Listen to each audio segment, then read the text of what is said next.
The Ramble Football Club is proudly sponsored by Glasby Pallets, offering a one-stop solution for all of your pallet needs. Get in touch now on 01709 585 646 to discuss your pallet requirements. And thank you again to Sonny and the team for their continued support of Ramble FC.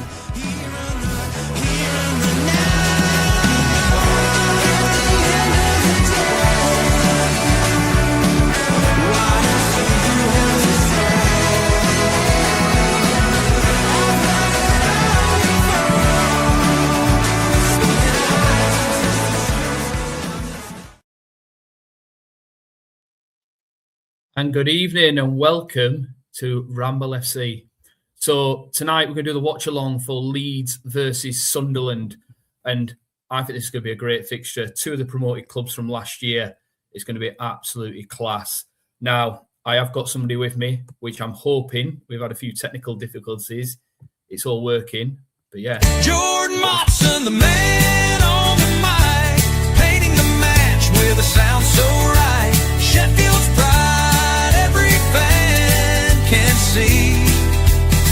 He's the voice of the Blades, their melody.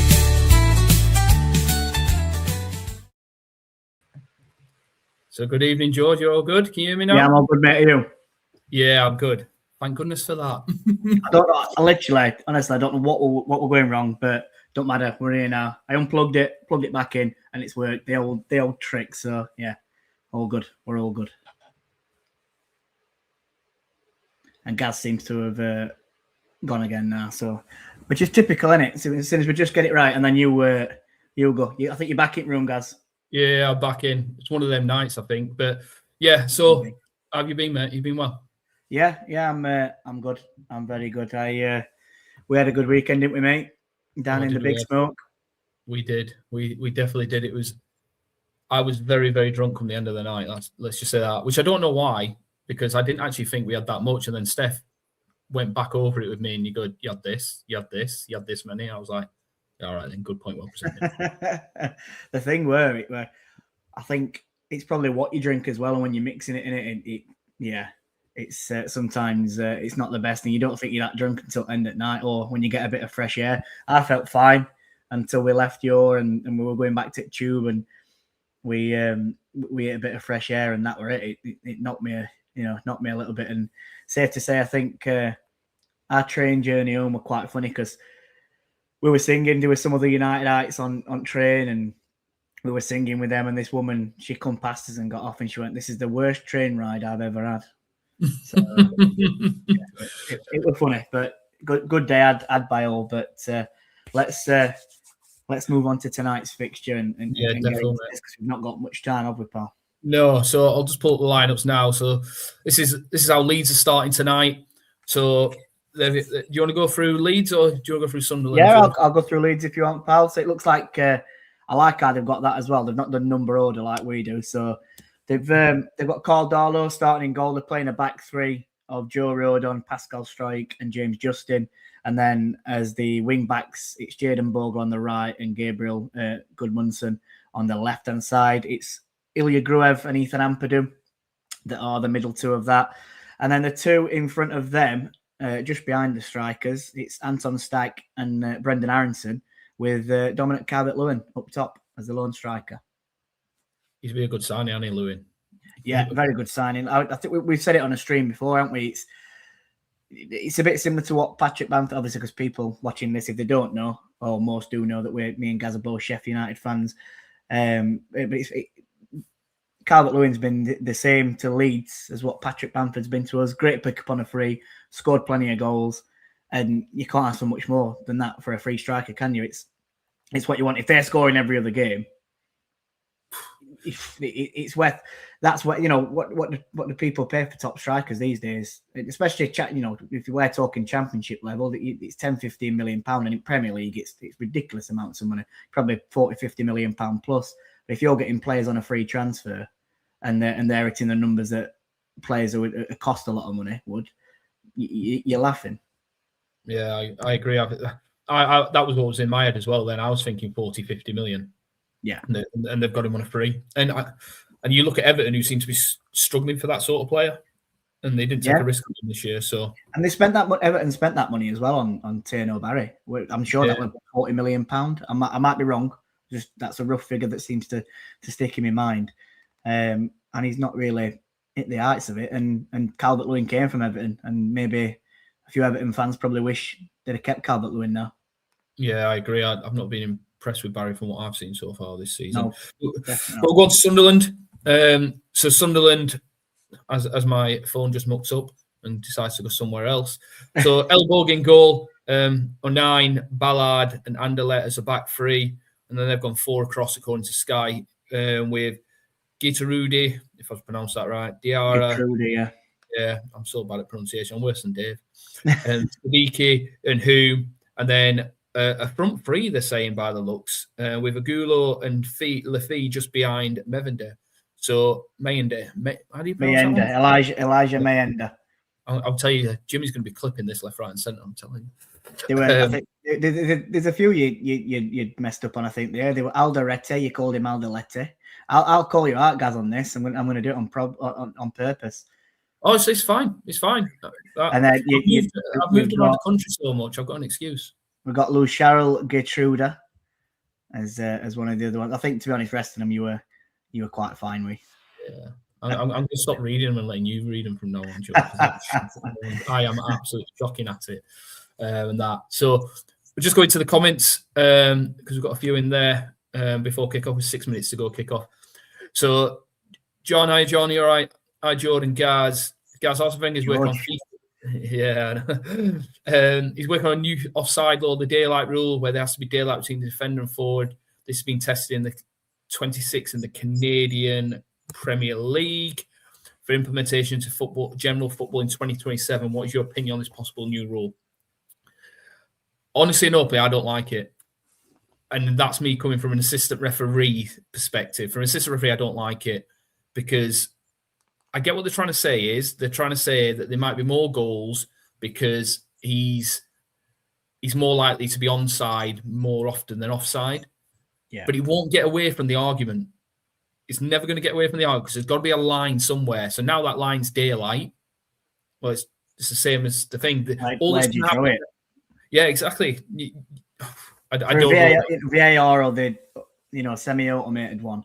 Where did they start joint line there? Because obviously, you've got it. Just I think it just causes more confusion for me, guys. It's just leave it as it is. Some things they don't need to be complicated even more. It's complicated enough when they started joint lines for the VAR originally. Now they're going to have to sort out exactly where the line's going to start, which part of the body, how far, and work out the distance that person is. It's complicating it. Just the offside rules worked for years. Yeah, I know that it gets made more complicated with VAR and stuff like that, but it's worked for years. So why change it? I don't. They'll always say they want to go to more goals scored and that. I don't see this. I can't see this coming in personally at the moment. I've seen pictures, by the way. I have seen a couple of pictures. I can't remember where I've seen it, where it was showing where the line would be drawn and things like that. For me, I'm trying to think if it's going to be harder for me I'm trying to look at it from an assistant referee's point of view because everyone else will look at it from a football perspective. I'm trying to think if it's going to be a harder or easier decision because, to be honest, I'm looking when you're looking and you're dead in line and you're looking at the two players, you're looking for that. You're looking for that just a little nudge in front or behind. And I'd like to see it implemented, as in I'd like to see how it works, but I don't. Not for me. But happy to discuss, John. Happy to discuss. Ian out, lads, don't watch much Prem if it's not us, but this one caught my eye. Hopefully goals. Yeah, I think this is going to be a good game. And when I put this one to Jimmy last week, and I said I think this will be a really good one to do as a watch along, and I'm glad Joe can join us because I think it's going to be a good game.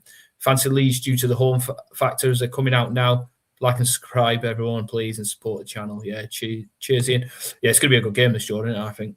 Yeah, I'm looking forward to it. I mean, it's two teams obviously come up. Sunderland had a better start than Leeds, didn't they? And Leeds have. I've been quite impressed with them. I said before, I thought they had what I thought was a poor summer for them, and expecting them to spend maybe a little bit more, but they didn't. Sunderland spent quite a fair bit and got some experienced players in like Granit Xhaka. But yeah, I think Sunderland, they did most of their hard work, didn't they, in the first 6 months of the season? And then they had African Cup of Nations where they lost a few players. Results probably dropped off slightly a little bit. But yeah, I'm really interested in this game. I think if I'm going to give a score prediction as well, I'm going to go 2-0 Leeds. I think Leeds will beat them. Yeah. So I think there's only 7 points in them now. Is it 6 points? I think there's 6 points between them now.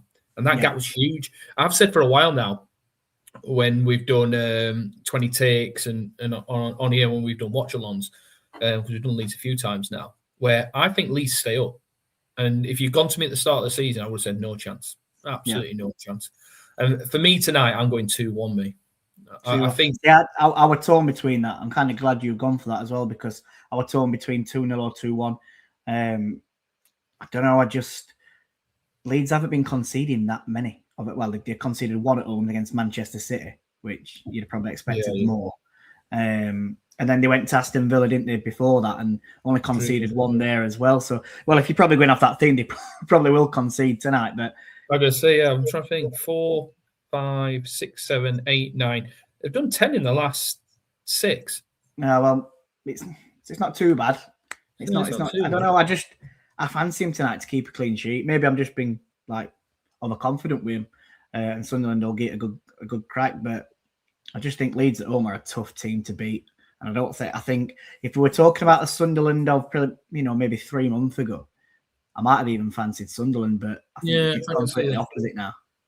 Yeah, I'm just looking at Sunderland, and they've only scored 3 goals in the last 6.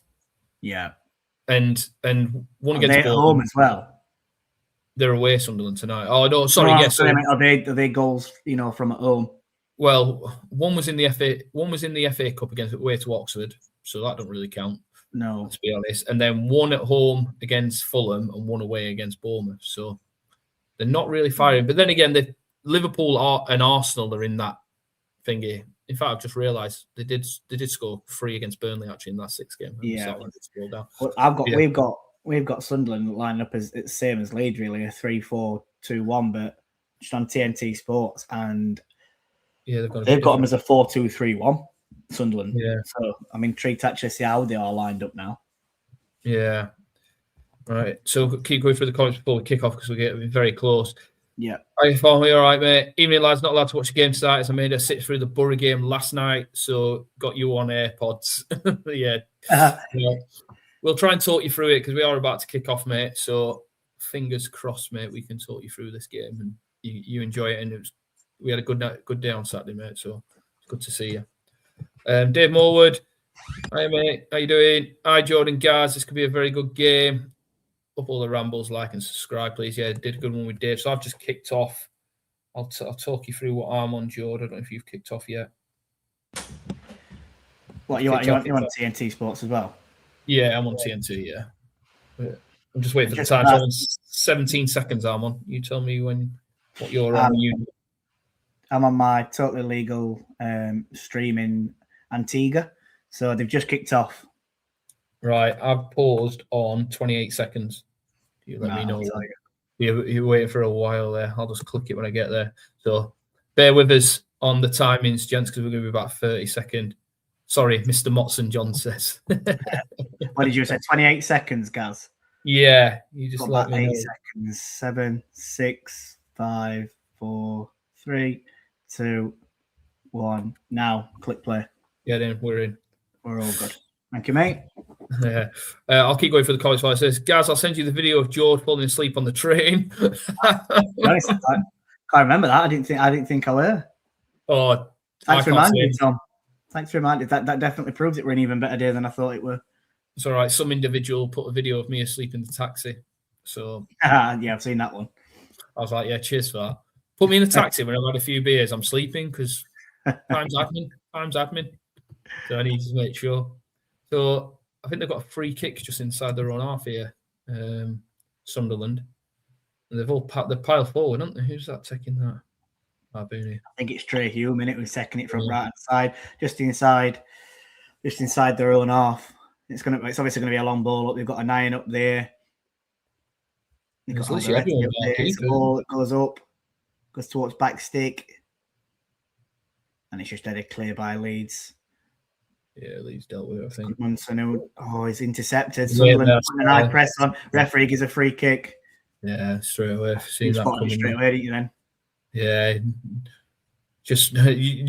You always see it, and it's good. It's good how people just see it out the corner of their eyes, because sometimes it's very easy to follow the ball. Ooh. Stands on his toes there, doesn't he? No, it's not. That is. I'm not saying that's a 2-footed tackle. I'm not buying it. I'm just. No, me either. How he sort of jumps in there.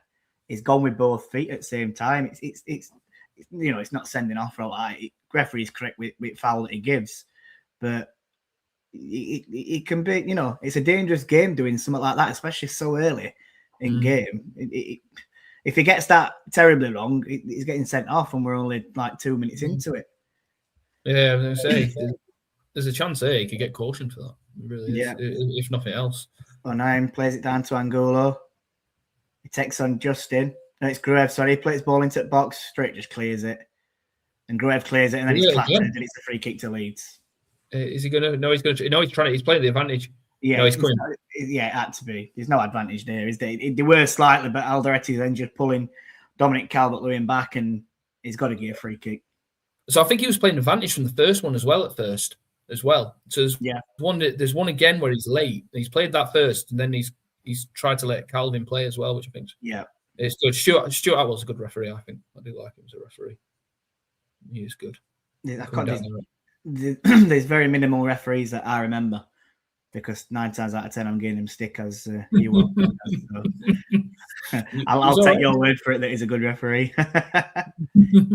You're all right with it on Saturday. You didn't complain about the referee on Saturday. Do you know what? I think when I don't feel like there's much riding on games, I am very calm and I don't get irate. I think when there's a lot riding on it, it's when it brings probably more passion out of me, and I don't see things as clearly as what I would do, when there's not much riding on it. Have you just seen the Sunderland badge there on that shirt? Is it like a retro one, or it looks very similar, by the way, I think, to the devil for Man United. But even then, even if I've totally misjudged that part, it looks atrocious to not have the proper badge on there. Wait till you see it. I'm sure it's a retro, and a lot of teams have done it, haven't they? Like we did it with our third shirt. Oh, sorry, here come Leeds. It's Goodmanson. He gets into the box. He gets to the byline. Tries to play it in, and I think it was Alderete who sort of got the block in, and Sunderland just clear it up towards halfway, and it goes out for a Leeds throw-in. I think he's been class this year, Goodmanson. He's been a very. Do you know what? They've got 2 great wing backs, haven't they? They've got Bogle up right hand side, who's confident with ball, who'll make good runs and create them assists from out wide, and then you've got Goodmanson, who's not. He's same. He's not afraid to have a run with it, is he? And have that confidence to take people on. Yeah, honestly, we've said it before when watching Leeds. It's probably the 3rd time we've watched them now, and we didn't. Not many United fans thought that Bogle were going to do as well as what he did, but he was a poor team for us, weren't he? And he got made to look poor, and it probably didn't help with the defenders that he had behind him on that right hand side. And he's looked a lot better in this Leeds team, and fair play to him. He's still a young lad, and he's got a long career ahead of him, and I'm sure he'll go on to do decent things. No, definitely. I think he's done well. He's done, like I said, done better than what most of us thought. So I'll go into some of the comments while they're just playing it around the back. Lou, evening boys. Let's give Gaz and Joe some support and hit the like button. Watch the reverse fixture at Christmas, lads. Will be competitive. I think Leeds 2-1 as well. So yeah, he's on the same lines. I mean, like you said, George, you were like if in an or in whether that as well. Even Darren. So 3-1 to the Weeds, West Ham to win tomorrow, and Trees into bottom 3. I think that'll be free to come down. That'll be the free to come down. Okay. Who do you think? Remember who we said last time, or we thought it were? I can't remember who I said. We obviously said Wolves and Burnley, didn't we? That was a definite. But I'm trying to think who else we said. They were. I think Palace. I think I went West Ham. Oh, I did. Yeah, I was. Yeah, I was worried about Palace at one point. I don't know if I said West Ham. I'm leaning towards Forest at the moment. I don't know. I think that club's in a bit of a sticky patch, innit? And I don't think they should have sacked Dyche, if I'm totally honest. I think if you want someone to try and get you out of a relegation battle, he's the man to do it. And yeah, strange. I mean, they've got absolute bonkers. That Marianakis is crackers, isn't he? He's all right for spending money, but if it's not going right, it's just like, he'll not even give you time. It's see you later. Sorry, here comes Bogle. He tries to whip a ball and it's blocked. And it was that release throwing. Yeah, for me, Spurs are a worry at the moment. Spurs, yeah, of course, yeah. And I don't think we were talking enough about them before, were we? But no, they've had a lot of injuries, them. A lot of injuries to deal with, and probably, influential players, especially people like Kulusevski and James Maddison. They're their creative midfielders, aren't they? So they're not creating when they're going forward. Goodmanson has a shot from 25 yards and it goes wide. So yeah, Tottenham could well be thrown into it. Absolutely. Yeah, they just can't seem to pick up anything. I've not looked at their form. I don't know who they've got tomorrow night. Actually, I'll have to have a look now. Who have they got tomorrow? Are they playing tonight? No. When are they playing Thursday then? So yeah, they've got Palace on Thursday. That's at home. That's huge. Well. That's huge. I think they've got to go and get something there. It's massive if the teams around them win. Like if Leeds get a win tonight and then West Ham win as well, it becomes an absolutely massive game for Spurs. That Brendan Aronson here, it's a good footing by Alderete. Comes out to ball, comes back onto the halfway line, and Leeds just recycle the ball now. Go on, mate. No, I was just to say, I've just realised I've just looked at Sky Sports. I forgot to do my dream team. Supposed to update about absolute schoolboy. First week of the month, and I've bloody forgot to update my team. And Haaland's out injured, I think, as well. And I've left him up front. I bet you've captained him last time as well. No, I didn't. I changed it to Watkins because they were playing Wolves, and that went down like a lead balloon. Yeah. Yeah, and I don't think anyone expected that result, did they? So no, I went big with him. I was like, flipping out. Just got some comments. Like, subscribe to Ramble FC here. Cheers, Luke. Yeah, please do like and subscribe. It helps build it, and then we can give more good content. So yeah, keep it up, please. Let's not share the video of us singing Gustavo. We wouldn't get a record deal. I've seen that. In fact, I have seen that. That is really poor. I don't know if did Lou put it on the group. Yeah, is it when he comes on? Yeah. When he comes on pitch, yeah. Yeah, it sounds horrendous. Absolutely horrendous. I'm glad I wasn't singing. I don't think I was singing on that one. I might have been. I probably had bloody loads of red wine by then. We had a good discussion about this on Saturday, guys. Not sure if you remember it. I do remember it. I wasn't that bad. For me, daylight would be a good thing and make the lines purely on where their feet are, like in ice hockey. Yeah, I do remember you talking about ice hockey when we were talking about it, actually. So yeah, I think I don't know. I'm up in the air with it. I'll be honest with you. When you've been an assistant referee for 20 years now, changing something that dramatically will take a while, in my opinion, to get used to. So yeah, next go. Lou, we were angelic. I'm not sure what you mean. Jimmy, yes, my boys. Evening, Jimmy. I hope you're well, mate. Hey up, lads. Hope you're doing well. Can't say long. I'm at work, working late tonight. Oh, that's a shame, Jimmy. Thanks for popping in, though, mate. Yeah, hopefully not too late, mate. Meldrew, he did well tonight on his first all aboard the championship. Absolutely smashed it. So, evening, lads. Hope you're both well. Always well, mate. Looking forward to this game. Fancy Leeds in this, but draw wouldn't shock me. Chance here for Leeds. Gruev into Aronson. Aronson into the box. Takes it on his left foot. It's a great block by Dan Ballard. Leeds still have it, though. Goodmanson plays it into Aronson. He comes backwards. Gruev into Ampadu. Strike plays it into Aronson again. Oh, it was Stack who made the run, and it's poor. And Luke O'Nien gets it, but then he's intercepted as well. Oh, and then Leeds lose the ball, and it goes out for a Sunderland throw-in. But that were a chance. That were a poor clearance. I don't know if it was Dan Ballard or Alderete who they tried to clear it, and he completely miskicks it. It's just going to show you now. Keeper who has it. Oh, it's not. It's the keeper who tries to go along, and he don't even clear it up to halfway. And Leeds had men coming forward. But I tell you what, Sunderland don't half get back in numbers and manage to managed to get the block in there. But Ballard does well there, doesn't he? Yeah, he does. Chance for Leeds or that. Yeah, definitely. First big chance of the night. That is for sure. Hopefully, there'll be more of it. Yeah. You're all right. Some of them just don't look that good at the back, do they?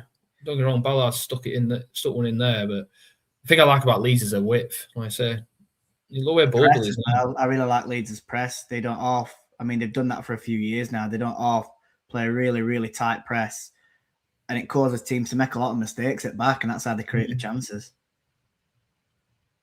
They just have it now, which they've done exactly the same with a really high press. Yeah, just keep turning it on. Have a look at the stats. I think they've hardly touched the ball. They've had 20% possession so far. Sunderland, they can't get the ball at all. But look when Leeds lose ball though, they're literally probably giving them 2 seconds, if that, to react. Yeah. This is the first time I've seen him with a bit of free space. Ballard plays it into Hume, and Gulo had made his run, but they come backwards and they just play it back over halfway line. There we go. I can see it better now. I'm on a little laptop. So are you on TV? Are you, Jord? Yeah, I've got it on TV. Yeah, I wish. That's the problem when I'm away for a bit. I'm away this week, so Alderete tried playing it forward, and it's a poor ball. We're just intercepted by James Justin, but Leeds are losing ball very cheaply. It's a bit scrappy at the moment, if I'm quite honest. Last couple of minutes, both teams are getting ball and getting it away so cheaply and struggling to sort of settle. I think Leeds are probably 13 minutes gone. Leeds are probably a slightly better team, but there's not massively much in it, is there? Hopefully the game picks up a bit. And then just putting out a comment there that Meldrew's put on, only 2 home defeats all season for Leeds. I mean, if you're a promoted team, that's where your points need to come from, don't they? Your own games, and then hopefully you can pick up odd win here and there, and try and draw your games away from home to stay in league. Yeah. I've just had a message off Steph then, because I've got both laptops with me and she's got no laptop. She goes, "Don't complain about you. Can we watch it on a little screen? I've got no laptop." No, you just got a 72-inch TV in your front room instead, Steph. giving me jip for having 2 laptops and I can't see the screen. Going into some more comments. Leeds have the easiest running. We play 4 of the bottom 5 in the last 6. Evening, Ed. No, you're well, mate. Bloody hell. So, like I say, I think we've both said for a while we think Leeds will be safe. Yeah, I'm more than confident that Leeds will stay up me. I've seen enough from them this season. Yeah. Statch has it. He plays it in. It's good. Munson. He gets to the byline. Can he bring it across? It's a great block. And it's Luke O'Neill. Makes a great block on the byline there. It's corner for Leeds. Say again, sorry, pal. You see the badge then? That little dragon little thing. I think I've seen it before. It's definitely, like I say, it's a retro badge that a lot of teams seem to be doing with like either their away kit or third kit. Yeah, we've done it as well, haven't we? With like blades, yeah. I'd like to know what their fans think about it. I think because I suppose they're black cats and it's a black cat in it, so yeah, more than likely. No foul. It's hard because it's obviously it's black as well with shirt in it, so it obviously blends in. It's a Leeds throw. Corner to corner, sorry. Yeah, he's done well there to get something out of that. He gets a touch on that, doesn't he? So yeah, it's another corner to Leeds, but this is from right hand side. I'm guessing it'll probably be a left foot of this, surely. Yeah, Statch comes across. Is it Statch or Stack? Statch, I think, isn't it? I think it's Statch. Yeah, I don't know. Apologies to any Leeds fans that are watching if I'm wrong. Statch plays it in. It doesn't beat the first man. It's headed back out to him. He heads into James Justin, I think it were. Aronson has it. He comes back out wide. Justin plays it to the byline. Aronson tries playing it. It's another good block from Sunderland defender. It's Enzo Lefebvre, actually. And it's another corner from the same side that Statch just took the first corner then. So it'll probably be an out swinger again. So Ramaman thinks it's pronounced Stack. That's fine. Thank you very much, Ramaman. So yeah. Where are we going now? I was just getting back up to the comments. Players, it's a better ball in, but it still only beats a third man who heads it clear. Oh, Dominic Calvert-Lewin's at back stick. He looked offside to me. The referee's signalled to say he was offside. He's waving play on. Yeah, and it's Elborg who plays it out into Alderete. Sadiki plays it back to Alderete. Go on, read some comments, guys, because it's Sunderland have it literally. Yeah, got it down the back. So, but up the Sugar Babes, if you know, you know. Not take him anywhere. I don't think I want to announce that on screen, if I'm honest.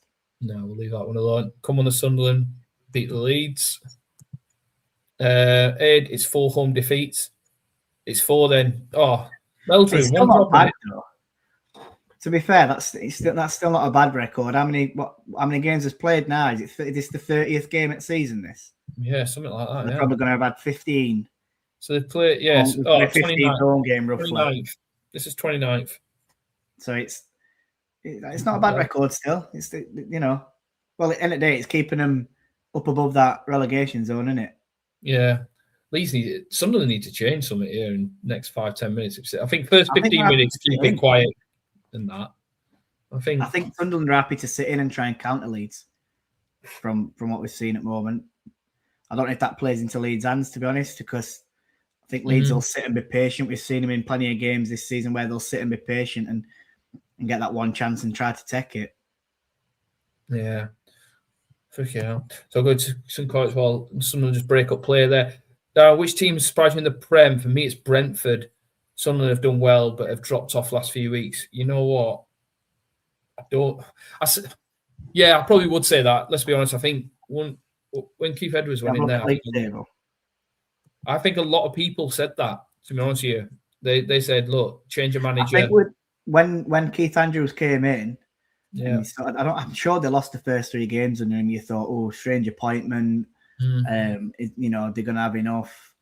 And to look at them in 7th place now, and they're only 4 points off Liverpool. They have played a game more. You see on 9 then? No, it's just showing it replay. I've missed that. Go on, do you want to explain it? Because I missed it. Yeah, so I don't know who it's on, but a 9 has literally got hold of the player as he's running towards the ball when the corner comes in then, and literally grabs him around here from round the back. So he's gone round the back of him like that. I'd like to know if I'm guessing VAR. Penalty area, front corner as well. Yeah.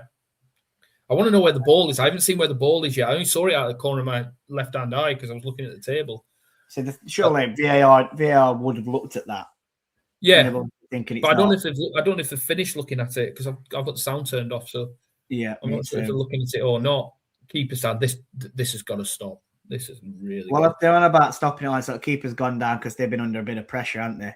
Yeah, letting Sunderland players get some instructions.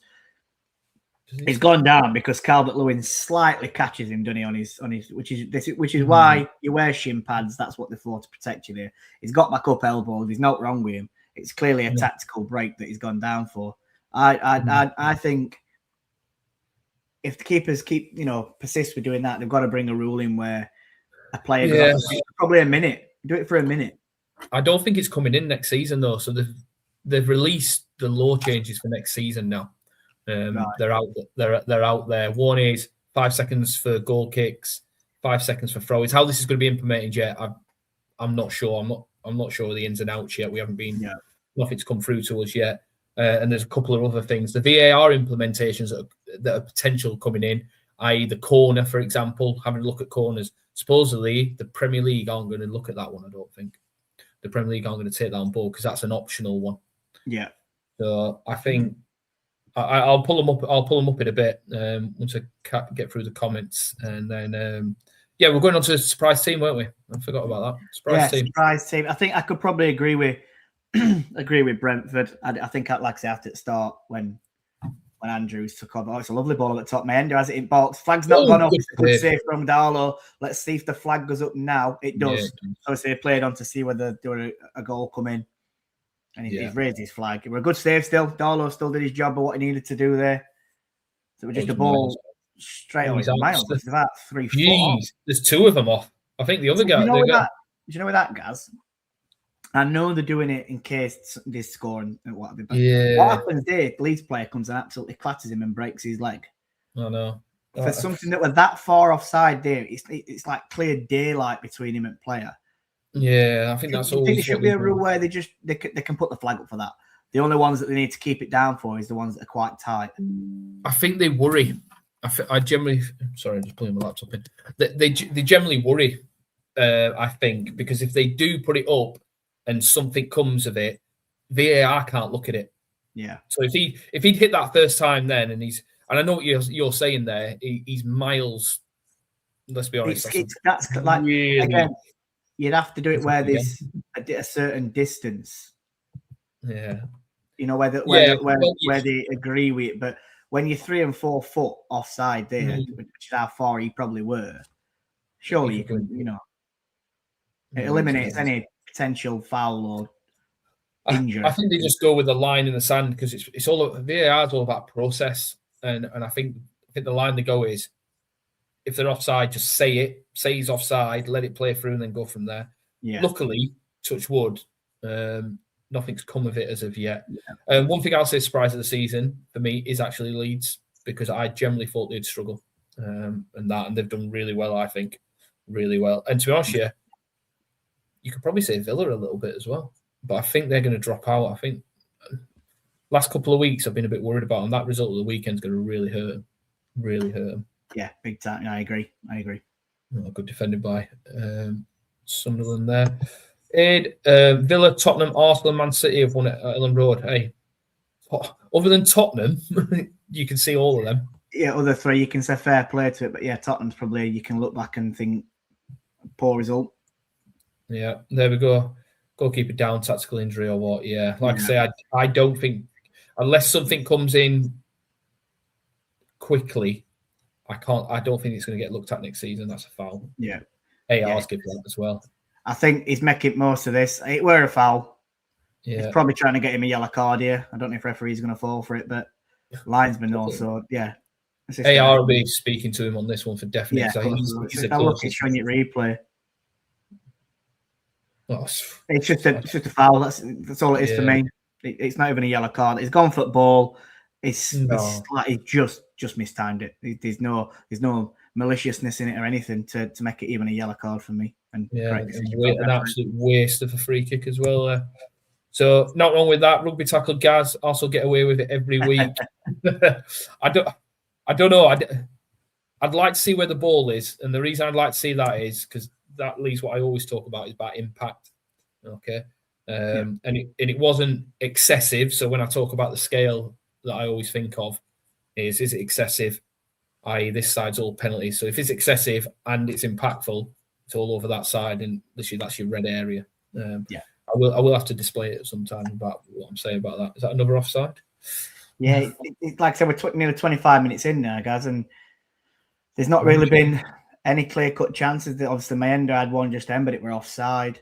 I can't remember any other shots, if I'm honest. It's pretty scrappy. Like I said 10 minutes ago, and it's not really changed that both teams are giving away the ball very cheaply, and we've not yet really seen any team sort of take a hold at game. Leeds probably had more possession, but I think Sunderland are just defending quite deep and solid to stop Leeds managing to get round back. So I'd like to see it open up a little bit. Maybe either team just have a bit more confidence and go for it, but we'll see. Yeah, like I said it about 10 minutes ago. I'm waiting to see if Sunderland change something because I think Leeds it's a good tackle. I think Leeds are definitely in control. I think they're more playing in. They've got more at ball, but they're not creating much with it. No, I'd like to. I'm just trying to see how many tackles. The one I like to see. The one stat I love to see is how many touches in the opposition box. Yeah, but it doesn't actually say that on Sky. What I've got there. But I'll go to a couple more comments. So apart from Arsenal, we've been competitive every game and have half the championship squad still. That's fair, mate. That's really fair. And Tottenham, have been the biggest surprise of how bad they are. That's true. That is very, very true, actually, yeah. They've got the same amount of wins as what Wednesday have got this season. Well, since January. Yeah, I have heard that being said a few times. It's absolutely shocking, isn't it? Absolutely shocking. Probably you expect it from Wednesday, though, don't you? You don't expect it from Tottenham. Like I say, I think the injuries have played a big part in them, but there's also other players that should be good enough to step up and it shouldn't be that low get down. Tottenham more points than what they have. But that's 2 seasons on the trot now they've been down there. Yes, they're not really improved with it. Did it? No. Them Man U, I know, so they're up there now, so they've improved massively since last season. But I didn't expect Tottenham to be down there. I think I said it on one of the last streams we did, Gaz. I'm just wondering if the money that they put into the ground has stopped them putting into the squad. And obviously, I know you have the PSR rules and stuff like that as well. Yeah. Which how much Newcastle can spend, but they can't. So it's how much did they get? Sorry, how much did they get for Kane? How much did they get for Kane? For a fair whack, weren't it? Yeah, jeez. I want to say 100. I want to say 100 million. Yeah, Kane ring the bell. Sure, or 90 million. It might have been. Sorry, 110 million euro. So it went far off then. So that's when you pull in. But then again, what's that? 3 years ago now. Have you seen the goals he's been scoring though? Like, I looked the other day, and I'm sure he scored more goals than last season already in this. No way. I'm just gonna. Let me just go on to Bundesliga now, and I'll be able to tell you because I looked at it the other day, and he scored for fun. So this season, last season, and I don't know if this is including. Oh, this is just in league. So in the Bundesliga last season, he scored. I think it was 26 goals. Yeah, 26 goals in 31 games, yeah, with 9 assists. He's played 24 games this season, and he's got 30 goals already and 5 assists. Bloody hell. So that's crazy. And then in domestic cups, he's scored 6 goals in that. I'm trying to look, see if in Champions League he's scored 8 goals this season. So it's like... Harry Kane is ridiculous. In the last 4 seasons... 3 of them, he scored 30 or more. Well, that's what I mean. I've gone on Wikipedia, so don't always quote Wikipedia, by the way. But 87 games for Bayern Munich, 92 goals.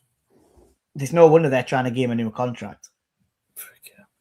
He would have broke Shearer's record by now. 100%. I think to be honest, though, they were Man U were getting linked to him, weren't it? Yeah. And I'm glad he didn't go to Man U because, yes, he might have made them better, but that's a foul. They've been awful, haven't they? So I don't think he'd have got as many goals as what he would have at Bayern, obviously. So and he's winning trophies over there, isn't he, as well? So that's what I mean. It's just put in here 130 goals in 133 games. That proves how much Wikipedia is poo. To put it bluntly, not very good at all. It's crazy. That is ridiculous. That Archie Gray's been their best player, and he's 19 and been playing that position for Spurs. Yeah, that's true. What is Archie Gray's actually main position though? Because I've seen him play at right back as a centre mid. You know, I always thought when he first come in, he was like a central defensive midfielder or central attacking midfielder. Wanted to, and then I know Leeds had to switch him to right back, didn't they? Because there were a few injuries, I think, at time. And I'm sure Spurs have done the same. They played him at right back. And then I think he's just versatile. You've got a feel for him, haven't you? Yeah, I think once they get a settled team, whether that's in the Championship or in the Premier League, I think that's when you might find out where Archie Gray's best position is. Yeah, and they ain't changing managers to left, right, and centre.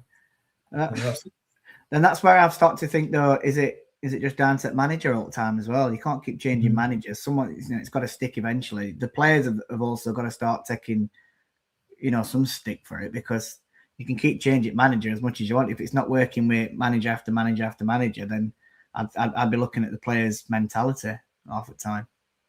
Yeah, because how much do Spurs fans now regret getting against Pochettino? The thing is, I've seen.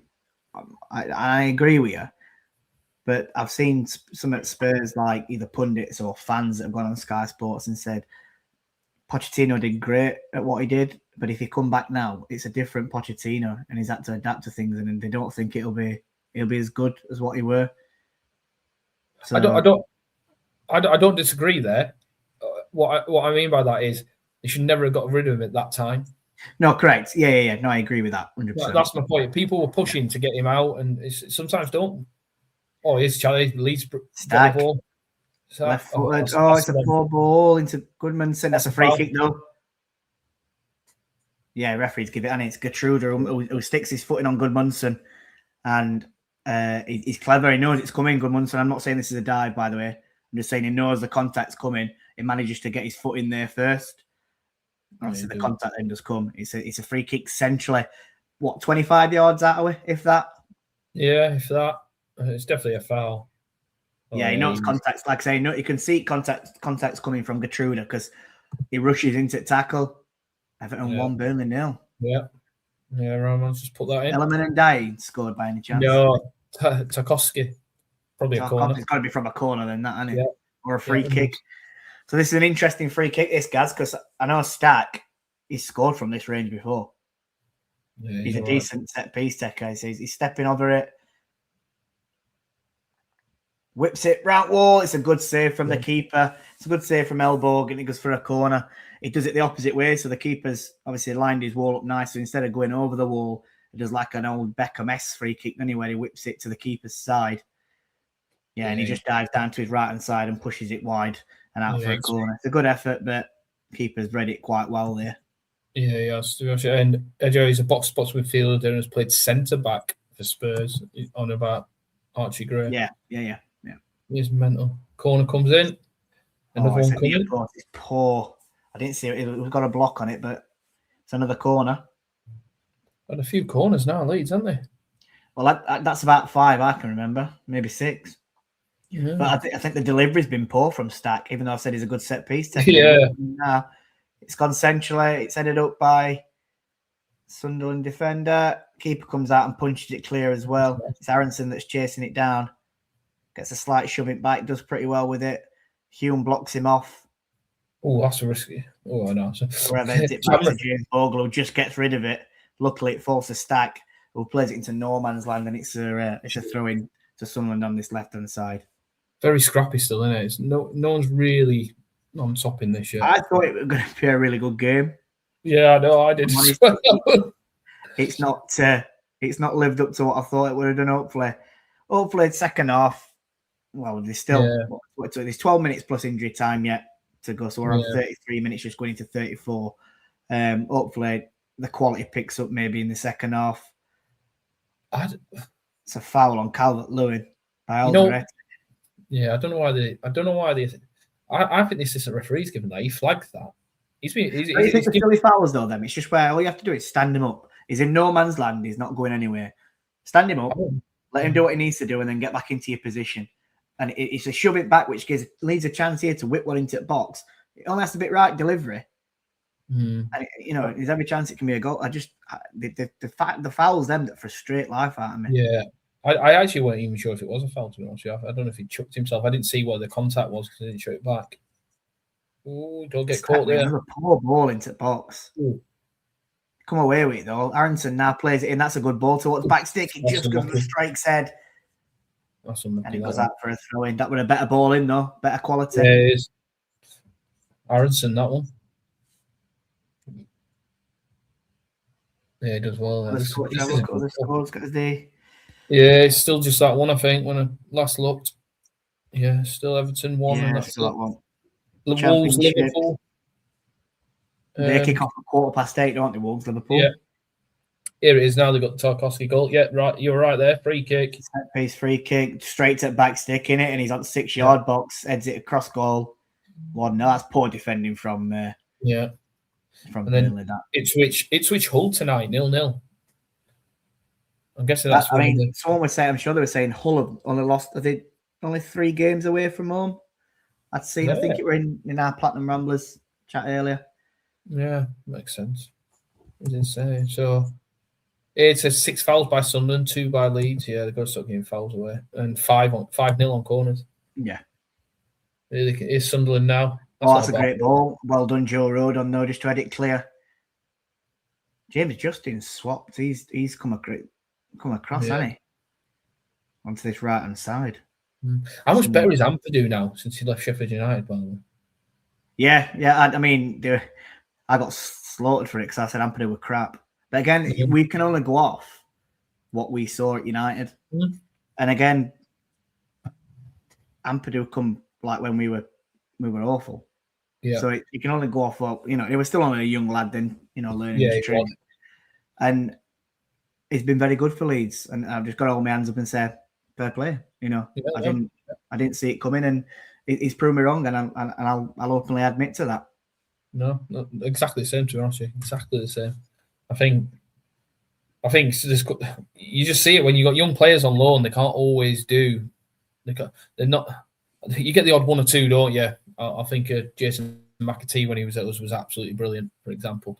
But you're not always going to get that. You're really not. Yeah, you can't have it. Some players, Leeds fans are again through explicit hand gestures, and I wonder what we're going off. But rolling throwing to. He's got caught in possession. I think he needs to hit that first time. I think he hits that first time. Why didn't Calvert-Lewin have a shot? And Bogle hits it and it goes wide. It looks like it's going for a corner. That. Yeah, I think Harrison should hit that first time when you watch it back. I've just had a bit of buffering. So what are you on? Where's it gone? 37-32 I'm on. Just pause it for 3 seconds if you can. 1, 2, 3. There we go. I'm back on. Yeah. I think Harrison just needs to hit that straight away. I don't think he needs to do that touch. No, 09's got it for a throw-in in there in the corner. Where's our Derby friend tonight? Anyway, Paul usually gets in comments. Paul's usually all over this, isn't he? Isn't he? He's usually in comments saying we've got 63 people watching and only how many likes. Yeah, so that is a plug, by the way. If you haven't already give us a like or a subscribe, then please do. It helps us grow the channel, which is what we're trying to do on Ramble Football Club. Yeah, you just said that and we lost 5 watchers. It fluctuates. It goes up and down all the time. I don't take too much notice of it. No, I don't even. I only noticed it the other day, to be honest with you. It's been immense. Look, yeah, 7 minutes left of this half, and to be honest with you, I'd probably say 0-0 is probably a fair result, really, isn't it? Yeah, I think it's definitely. I think like we said earlier, Leeds have had the majority of the ball. They've probably looked at the better team, but they've been very wasteful with the ball when they've got into the final third. Sunderland have just been very, very wasteful with the ball full stop. They've had one chance which were offside by Meander earlier on, and Darlow made a good save from that, but it wouldn't have counted anyway. Just as we say it, they just get their first corner of the game. But that's probably in 39 minutes. It's on its second time we've really seen Sunderland that high up in Leeds' half. Yeah, I'm just going to try and pull up. In fact, I can't pull it up on there. This is why I hate not having my screens. It does my head in. It's hard, isn't it? When you are you away? Is it we work? Yeah, I'm on a course this week, so yeah, it's difficult. So I'm not at home. We'll just go through the Sunderland corner. 4 steps at home alone. It's an arts finger. It's all the way towards the back stick. Dan Ballard sends it across. It's bouncing up in the air, and Lee just clear it towards the halfway line. That was a chance. Wait, we're good header from Dan Ballard across the keeper. That's another good one. Ballard wins it again. Throwing. It's just going for a throw-in, deep in Leeds' half on this left-hand side down by the corner flag. It's bad. I've been really impressed with Ballard. Yeah, I remember when we got linked with him last season. And I think it was the time where no one probably expected Sunderland to go up through playoffs either. So I think we were getting linked with him as in people were thinking we were going to, win playoffs and go up and try and take him on. And I think like the fee that they were getting branded about like 10 million. And if you watch him this season, there's easily a £25 million central defender in there for Dan Ballard. And Sunderland fans might even think 25 million, that's cheap. But, that's just a rough figure that I'm giving out from what I've seen. When I ain't just played for a long time.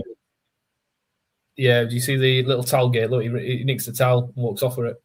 It's Sean Longstaff, isn't it? Yeah. Pure poo housery. Yeah, definitely. Long throwing goes into the box. It's come off a Sunderland man, that, yeah. I think Calvert-Lewin does. Sorry, George. Yeah, Calvert-Lewin does well. There. That when that header comes back across from Ballard. Yeah, he's lucky he gets that block in there because otherwise, the Sunderland player's got a tap in. Yeah, absolutely tapping. 4 minutes until half time. Yeah, young loans aren't always going to be Gibbs White type players. When McAtee played in that away game at Luton, most Blaze fans thought he was too young and light and shouldn't get a game. That is true. I remember that. My brother said to me with McAtee that he could see straight away, like, there's a player in there. Yeah. He just needs a bit of time to adapt at Championship. It's his first senior loan, and I was like, I'm not sure. I think he's too lightweight. He just looked so skinny and he easily knocked off at ball. And again, it proved me wrong because he went on to light it up, didn't he, later on in that season? Yeah, and him and Tommy Doyle. Absolutely. I remember I did the remembrance fixture when we played Rotherham when we lost 1-0. And I was sat next to Tommy Doyle throughout the whole match because he had a calf injury, didn't he, for a while? Yeah. And I was talking to him and that, and he was gutted, absolutely gutted, and he turned into some player as well. Would you have him back next season?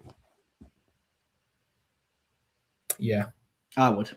I think it'd be, but I think he's a Wolves player, isn't he? Yeah, he is. I'm going down. I think they'll use him next season, so I doubt that'll. I doubt that'll happen. Yeah, I'm very. I don't know. I keep writing this season off and then not writing it off. So I'm still writing it off. I'm firmly writing that one off. You know what? I'm happy with it. I'm happy with it. I can. And do you know why? It's because I opened my mouth and said I'd be happy with 4 points out of the 2 games. Yeah. What's 1 point difference? And that's what's made me think if I can't say that and then we get 3 points in two games. I know. I've said for a while. Yeah, you have to be fair. It's too much traffic in front. Too much traffic. Yeah, I checked. Sorry, Gaz is we just lost you for a sec, Gaz. So I'll wait until you come back. Oh, you're back. You're back in room, mate. We'd lost you for a second now. Yeah, I lost myself for a second on here. I'm on 38, 39, 40. Yeah.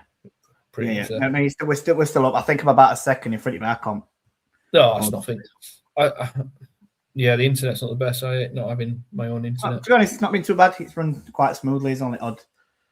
A couple of things that we're getting. We're not doing too bad. Yeah, not too bad.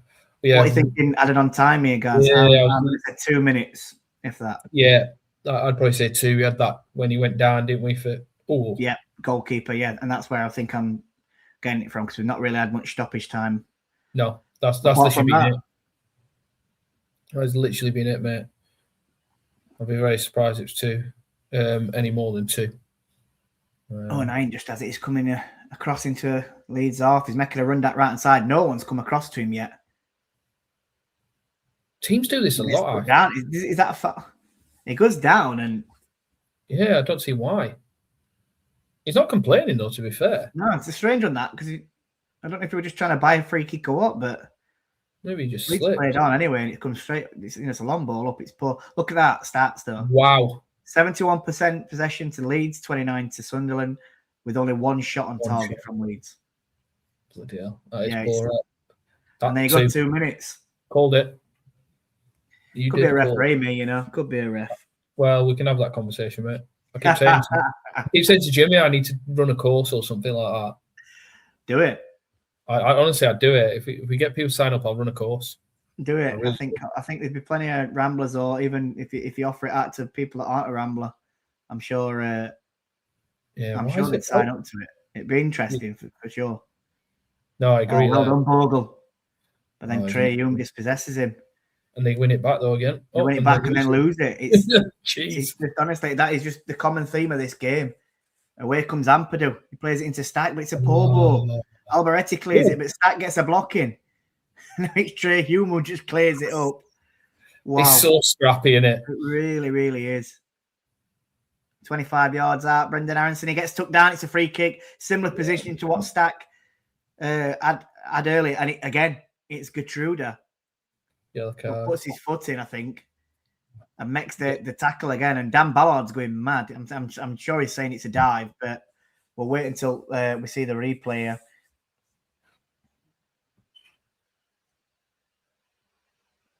It's a foul all day long.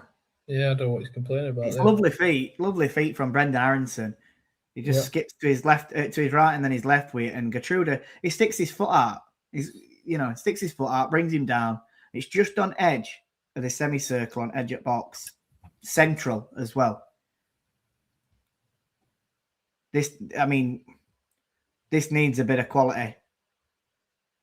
What were O'Nien doing there, by the way, trying to kick ball back into? Did you see it? There were a ball come up pitch. O'Nien trying to kick it into where I think Stack were. Yeah, he's got yellow card. Rightly so, because he's obviously he could have kicked it off at pitch to allow play to move. He's tried to play it to where the ball is, so that the referee then have no choice but to stop play. Yeah, 100%. That's a yellow card.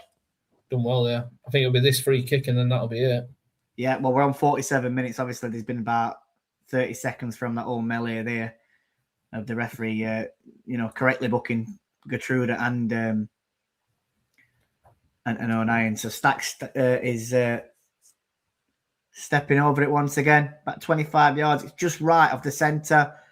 He whips it. It's straight into the wall. Do you know, I gave him so much credit earlier on saying he's really, really good at set pieces, but his set pieces tonight have been poor, and it just about sums his first half up.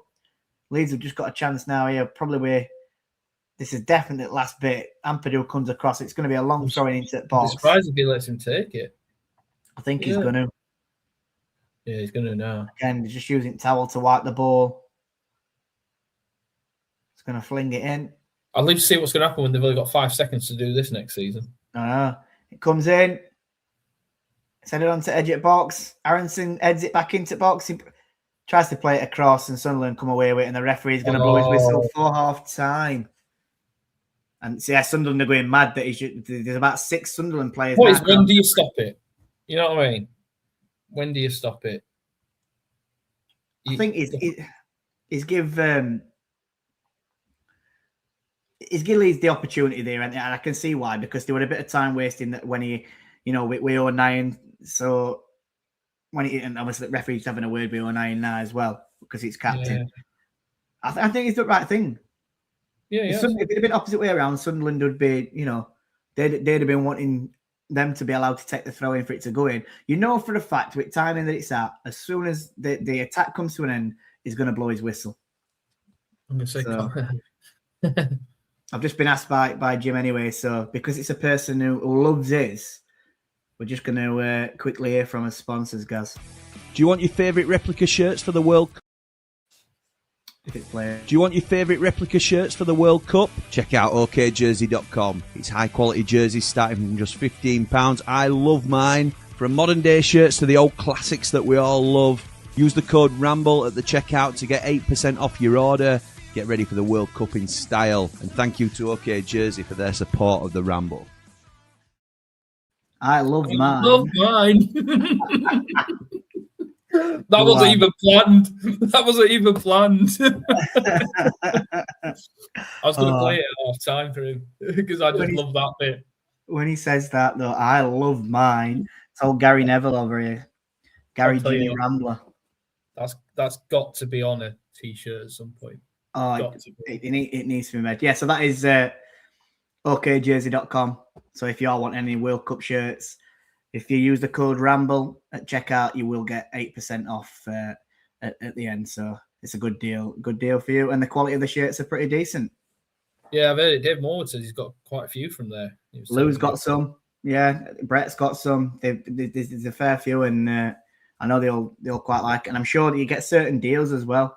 I think if you buy more, in multiples, the shirts are cheaper. So, yeah, if people do want to do that, go to okjersey.com. Yeah, definitely.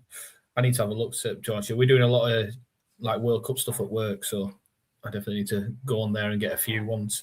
I'll go to some of the comments, just going, you called out Stack saying he's going to be class. We also said it was going to be goals galore tonight. Yeah, me and George are doing well on those 2 fronts tonight. So, yeah, not the best. Sorry, Rama. But, yeah, thanks for calling us out on it, though. Darren, for me, those 6 points drops at Hollywood FC. and Hollywood Disney FC. Yeah, got you. Yeah. And Preston, when 2 goals up, blew our slim playoff chances. Points dropped at Charlton, West Brom, LP either. Yeah, I don't disagree, to be honest with you. I think that Preston result was absolutely dire. West Brom, I think Charlton, we were a bit unlucky. We dominated that, and you were there, weren't you, Jord? We were just unlucky with that one. If we'd have had 10 men, we'd have beat Charlton that day. Never mind. You know, if we just that one sending off, I think we'd have still beaten. But yeah, that second one killed it. 09, oh no in German. 9. Oh, 9. For somebody that used to live there, I'm telling you, it's too damn close. Man, I love mine. Dave Morwood, I love mine too, Jimmy. Sunderland player complaining about nothing. Yeah, you always try and stop the play where there's going to be no danger. There is no danger. He's got to go all the way up the other end of the field there. Yeah. Yes, Stuart Well's right to have stopped it then. How long do you play it for?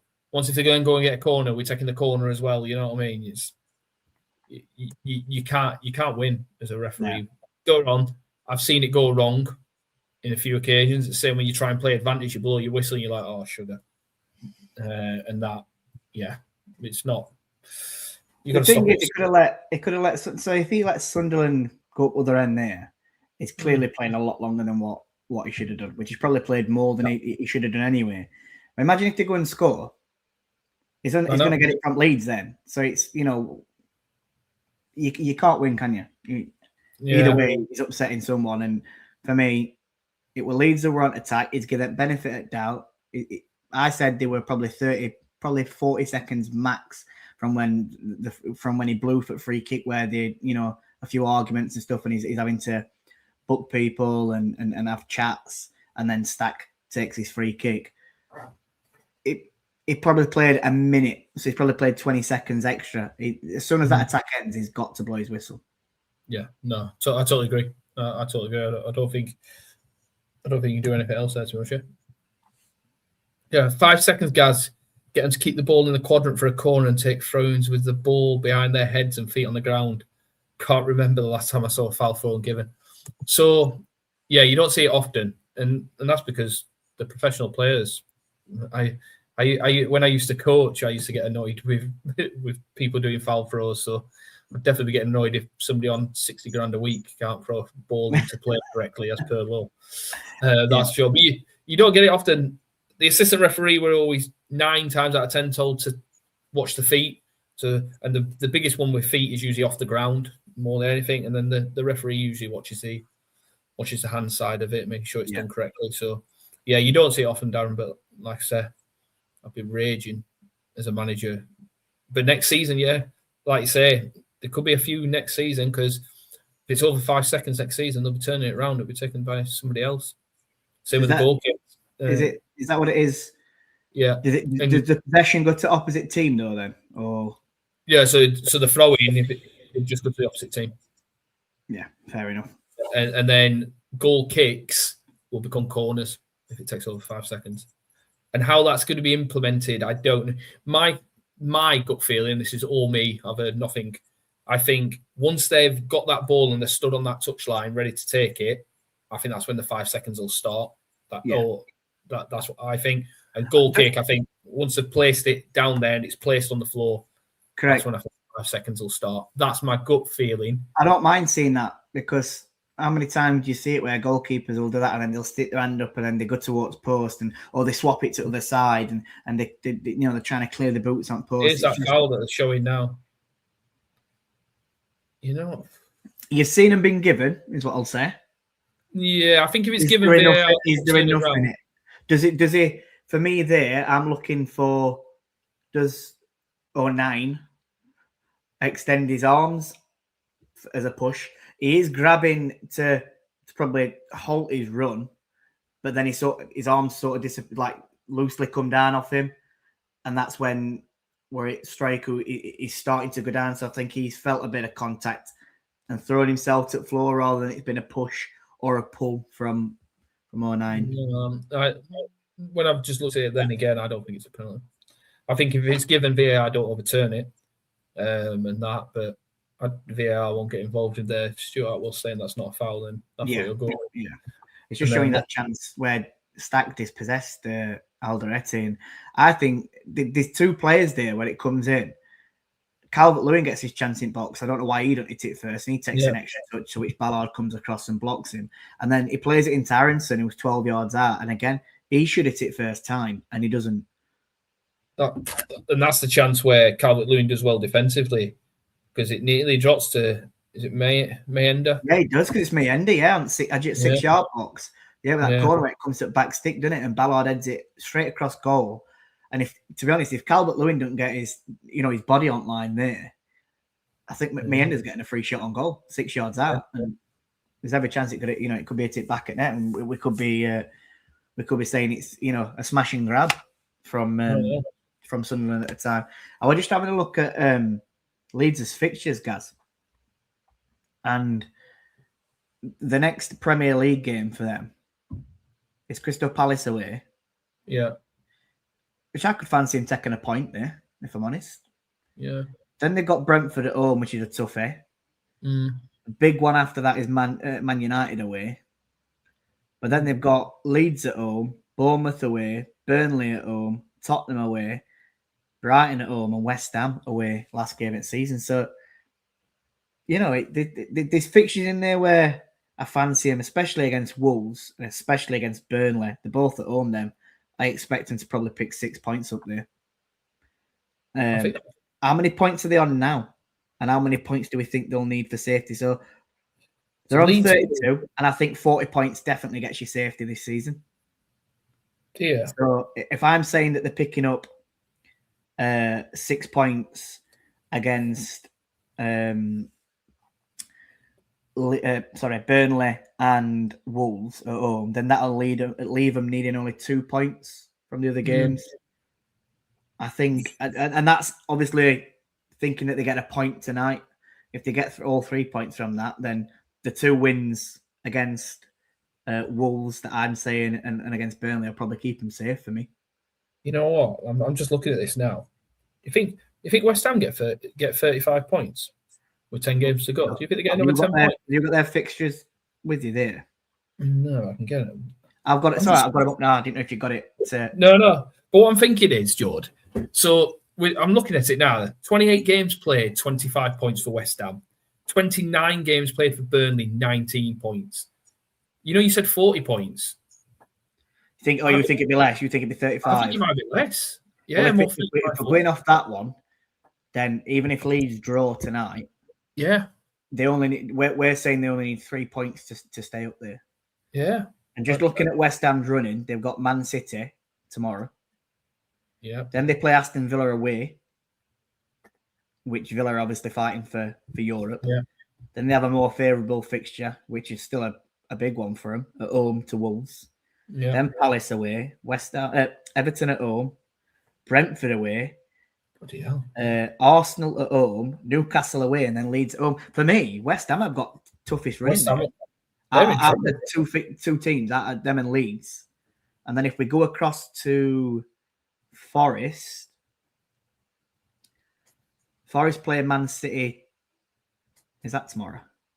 Yeah, sorry. Forest play Man City away tomorrow. Then they've got Fulham at home, Tottenham away, Villa at home, Burnley at home, Sunderland away, Chelsea away, Newcastle at home, Man United away, so that's a tough end for Forest. If it comes down to the last 3 games, Forest played Newcastle at home, Man U away, and obviously if Man U are fighting for what you call it for Champions League, that's a tough fixture for them. And then they played Bournemouth at home last game of the season. So I think Leeds have got the more favourable running, and they've got the better points as well. So that's where I think they're safe. I definitely think it's between Spurs, Forest, and West Ham. Yeah, I don't disagree. Like I said, West Ham's got the hardest fixture running, and that it's. I'd like. I could see, can Spurs win 6 games in the next 10? Probably. I did 6 games, 2 games. To give them 30. I think it's going to be 36, 37 points. And I think you're right. I think you're right, because that would mean that West Ham would need 12 points out of the last 10 games. Yeah. And with the running that they've got, can you see them getting that? God, that's going to be a massive I'm not shock. so sure. It's going to be a massive shock, that. I don't see Burnley getting out of it either. Burnley out. I mean, West Ham away at Fulham tomorrow night. Yeah. Fulham, Yeah, I think he was just saying that. Fulham are a pretty decent team at home. Yeah. Yeah, and home form matters, and Tottenham and West Ham are both poor at home. Yeah, it's interesting. It's very interesting. I'm still going to stick with, I think, Forest. You still think Forest? I don't know. It's hard, isn't it? It's so hard. Yeah. We can sit and we can debate it so much. I think it'll change numerous times. I think you think about it. Who West Ham got tomorrow? West Ham have Fulham tomorrow. That's winnable. That is winnable. It is, Fulham, but I mean, Fulham obviously turned over Tottenham. Yeah, I don't say they've won the last 2 games anyway, scoring 5 goals in that process and only conceding 2. That's Fulham. Yeah. And then Spurs have got Crystal Palace on Thursday. I think they've got to get something. I'll be honestly, if Forest beat Fulham, Forest, is it Forest who got Fulham? West Ham. If West Ham beat Fulham, and who Forest got tomorrow, have got. Did we say City away in it? But that could mean that Spurs could be 2 points off the bottom of the league, off the relegation zone by the end of this week if they don't beat Palace. And you don't know. And I think they've got to beat Palace. That is. I think there's going to be some. See, after Spurs' next Premier League game is on the 15th of March. It's away at Liverpool. God, that's must win. They've got to beat Palace, haven't they? Because I can't see them getting any points there. And in between, like before that fixture, they play at Atletico Madrid in Champions League, and then they play Liverpool, and then they play Atletico Madrid again in the second leg. So, and then after that, the game after that for Spurs is Forest at home. So, it's so tight, and it's just Spurs' last 3 games at season is Leeds at home, then Chelsea away, and then Everton at home last game at season. That's not easy. Do you know, looking at them fixtures, it could quite easily come down to the last game at season between Spurs, West Ham, and Forest. I think. No, yeah, definitely, 100% it can. Like I said, let's be honest. If Forest miraculously stay up, West Ham or Spurs to go down is a shock. Spurs more. The thing is, though, for teams in Championship, you don't really want the Spurs down there, do you? I know they're going to have to sell a lot of players, but they'll still have a decent team for that. You know, that you'd expect, like when Newcastle come down that time, they went straight back up. I fully expect that from Spurs. That'd probably, if we're talking as a Sheffield United fans perspective here, we want it to be 8 teams in playoffs. Playoffs down to 8th position next season if you're having someone like Spurs come down, because it's going to be even harder to try and get back up. Yeah, I think when I look at it for next season, I think Forest would be a beatable team. And I do. Well, they have to. Forest have to. They'd be financial rules and stuff that you've got to sell if you're Forest. They've spent a hell of a lot of money, and wages that they're paying out, they cannot be paying that even with parachute payments. No chance. Yeah, it's saying they've only got up to have Leeds at 2.1% chance. I agree with it. I think a lot of us feel like that as well, to be honest, mate. I think I saw a stat about Sheffield United getting in the playoffs was about 2%. Pretty sure I seen that the other day. I probably agree with that, and there's a reason it's 2%. I'm pretty sure I did. West Ham are in a real mess financially. Yeah, they are. So we've just kicked off at Ellen Road for the second half. And hopefully it's a bit more entertaining second half than what it were first half. Yeah, sorry, Sam. It's been poor. We are. There's a foul just on halfway line from Dom Calvert-Lewin on Alderete. That's because I was going to say Albacete. You know that bleeding Spanish team, that. And then Rami Money says the money Forest spent last couple of years as well. Yeah, tell me that. Goals galore, second half. I hope so. I hope so, really yeah. do. Who's that? It's rumored they need to bring in 100 million even if they stay up. West Ham. Wow. Yeah, where are they going to bring that in? What? They've already sold Paqueta, where they're probably their most valuable player. You got Somerville. He's not bringing in 100 million. Don't get me wrong. But what would you get for him? About 30 mil? I think more 40. I think he's been class. He's been biting. When teams go down, values drop on players, don't they? Yeah, that's true. So yeah, I've just seen a comment and Raman, and I'll put it up if you want. I can even forget about that. His age plays. What is he now? He's got to be. Is he 30? He's got to be in his 30s now. So if he's in his 30s again, but you could easily probably get 40 mil for Jared Bowen at that age. Would you say? Do you think it's a fair assessment? Yeah, I think you do. I think if you put him into a Leeds side, for example, but would he want it? The problem. He'd go if they needed him to go. He'd go, wouldn't he? Because I could see him staying down London, so like potentially at a Fulham, or even a Palace. Palace might want to take him on. Yeah, and I think they'd spend that money on him, and I think it'd be a good signing for him. Yeah, he definitely wouldn't. I think he wanted to marry him instead of his daughter Danny, didn't he? I think he would, from the point of view of if it meant that they were going to be in real financial trouble. I think I'll be honest. I think that's the way. Bowen's 29. So yeah. So it's 29, and going into next season is going to be 30. Oh, you've always got to look at that age, and I think that's where. Sorry, I was just watching a ball up at the top, and it were Angulo that were running onto it, but Cordalo clears it all the way up, and Aronson gets to it. Oh, that's a terrible tackle by Ballard. That's a yellow card. Is he being booked? No, but he must be booking him there. It's a yellow card that all day long. Yeah, it is. Well, literally, Darlow clears it all the way up. Aronson gets onto it. It's down in this left-hand side near the byline. Absolutely clatters it. You know why I don't think that's it? He's got a yellow card for that, actually, is the odds of him collecting that ball and then penetrating the penalty area is slim. And I think that's how he gets away with that. What, because he's going further away from goal? Yeah, so the ball looked like it was potentially going to go out. I just think it's the tackle itself for me there, Gaz.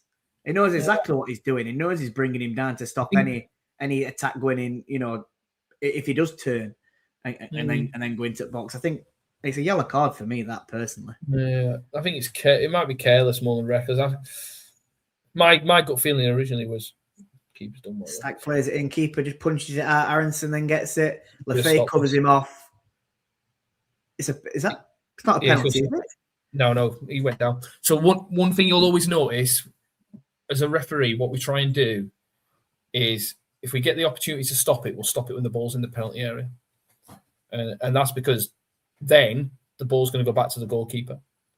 It's an automatic drop ball. So what he's tried to do there is see if anything happens from it. As soon as it is the penalty area, the defence have got the ball in the penalty area, you know what, I'll just blow it. Yeah, fair enough. Mayender goes down. Yeah. See, the thing is there, he goes up for the header, and obviously Elborg, he comes out and takes everything, doesn't he? Which is what you want from keeper. Yeah, I think Mayender's clever there. I don't think he probably could have got up and carried on for me, but I think because he's seen that there's still a threat that Aronson picks ball up on edge of box, he goes down and stays down, knowing that the referee's gonna give it for an head injury, isn't he? But then he's got to stay off for 30 seconds now. Yeah, that's true. That's true. And that next season's going up to a minute. Yeah, which is fair enough. They're trying to stop time wasting, aren't they? And I'm all for it if it does. And I know obviously it's easy to say when it's your team that's time wasting because you think, well, perfect. But then we've seen games ourselves where that we've been time wasting, especially when we're in Premier League. Tottenham away, I remember we were 1-0 up. We were time wasting all second half, and we were loving it. And it got to the 90th minute, we're thinking, yes, we've done it here. We've done it. Next minute, 12 minutes goes up, or 11 minutes it were, and we ended up losing game 2-1. Yeah, so it's not always working in your favour, and when it's against you as well, it's frustrating, isn't it? So I agree with it. I'm happy with that one. No, so Somerville 25 million plus add-ons. I don't think they get much more than 35 mil, if I'm honest, Dave. And I'm only saying that just because teams I'll see it that they need the money, especially if they need 100 million if they stay up, they need the money even more. So they're going to look for more, but they're going to have to sell him. They have no choice, and I think that's where it benefits teams in Premier League then, so that they'll probably say, well, we'll give you 35 mil, and they might say 5 million add-ons and a 20% sell-on fee on that as well. Yeah, and that's how that's how they get him. No, I don't disagree. It's the same with any team. If people know they've got to sell, that's it. They'll just hold out. It's in biased teams favour that all day long. Yeah, no, I totally agree. There's a foul here in the corner to Leeds. God, it's been a slow game, hasn't it, Jord? Not much happening at all. It's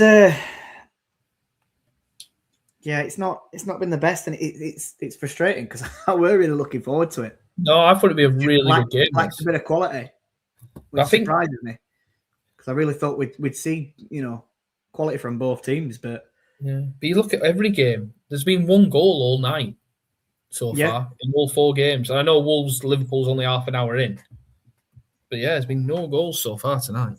It's just what frustrates me here is it's lining up exactly the same as its first half did. Both teams are giving ball away like so cheaply. The ball just played over by Bogle. Aronson heads it. Calvert-Lewin sticks his body in. Ballard has it in box. It's a foul by Aronson, and it's going to be a free kick in Sunderland's box. Stupid that. Absolutely. Yeah, Ballard's always going to beat into the ball there. So again, it's a silly foul where he just needs to stand him up for me.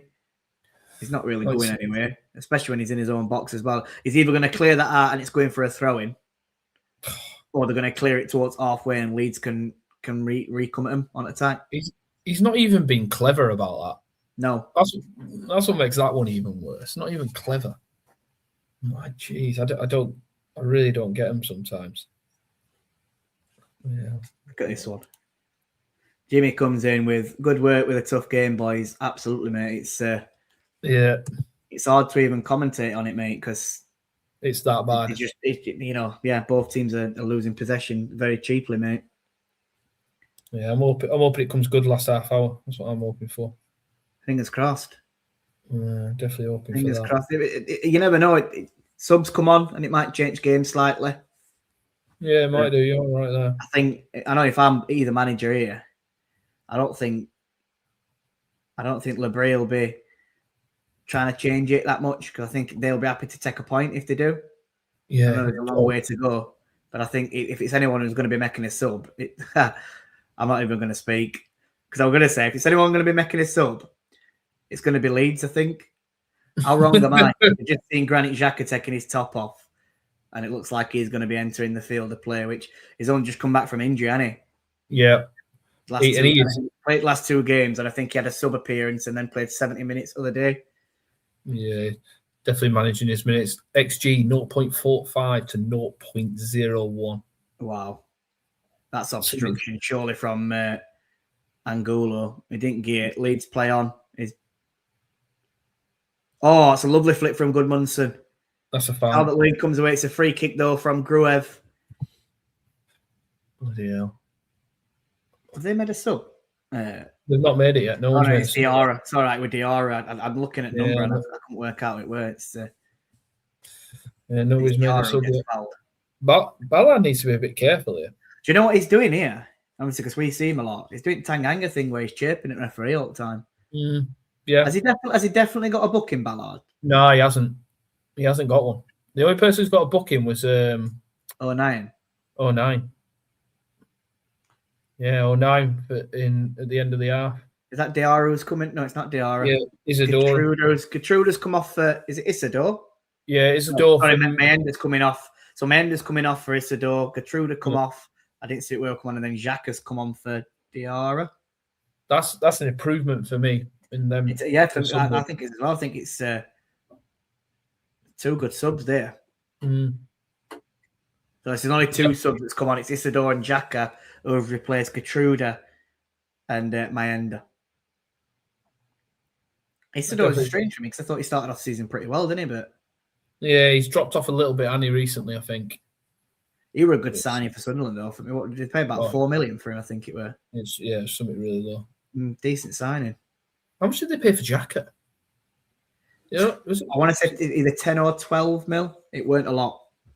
That's insane. That's good. A very shrewd signing. Very shrewd signing from him. It was a great pickup from Sunderland. Yeah, I agree. Experienced head in that midfield, in it, which is what what you need, especially when you're a team coming up from Championship.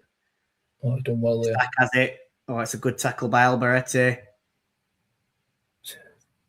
Is it a Sunderland throw-in? It's a Sunderland throw-in. I think Leeds fans are not happy because they thought it were their throw-in on left hand side, just on the halfway line. Sadiq's gone down injured, but I think referee's not having any of it. Let's have a look. Yeah, Lafitte touches it back to Sadiq. It comes off Bogle last. That's a Sunderland throw-in, isn't it? Yeah, there's no foul there for me. Absolutely nothing. That's the problem when players do that. It's so hard for a referee. Yeah, so hard. Gotta have confidence. Ref must be a Leeds fan getting all the decisions. Honestly, mate, I'm quite open and honest. I'll always say it how it is, and for me, that's not a foul. That's a Leeds throw-in for me. I don't think that's a foul. That one. I didn't think. I thought Bogle comes across.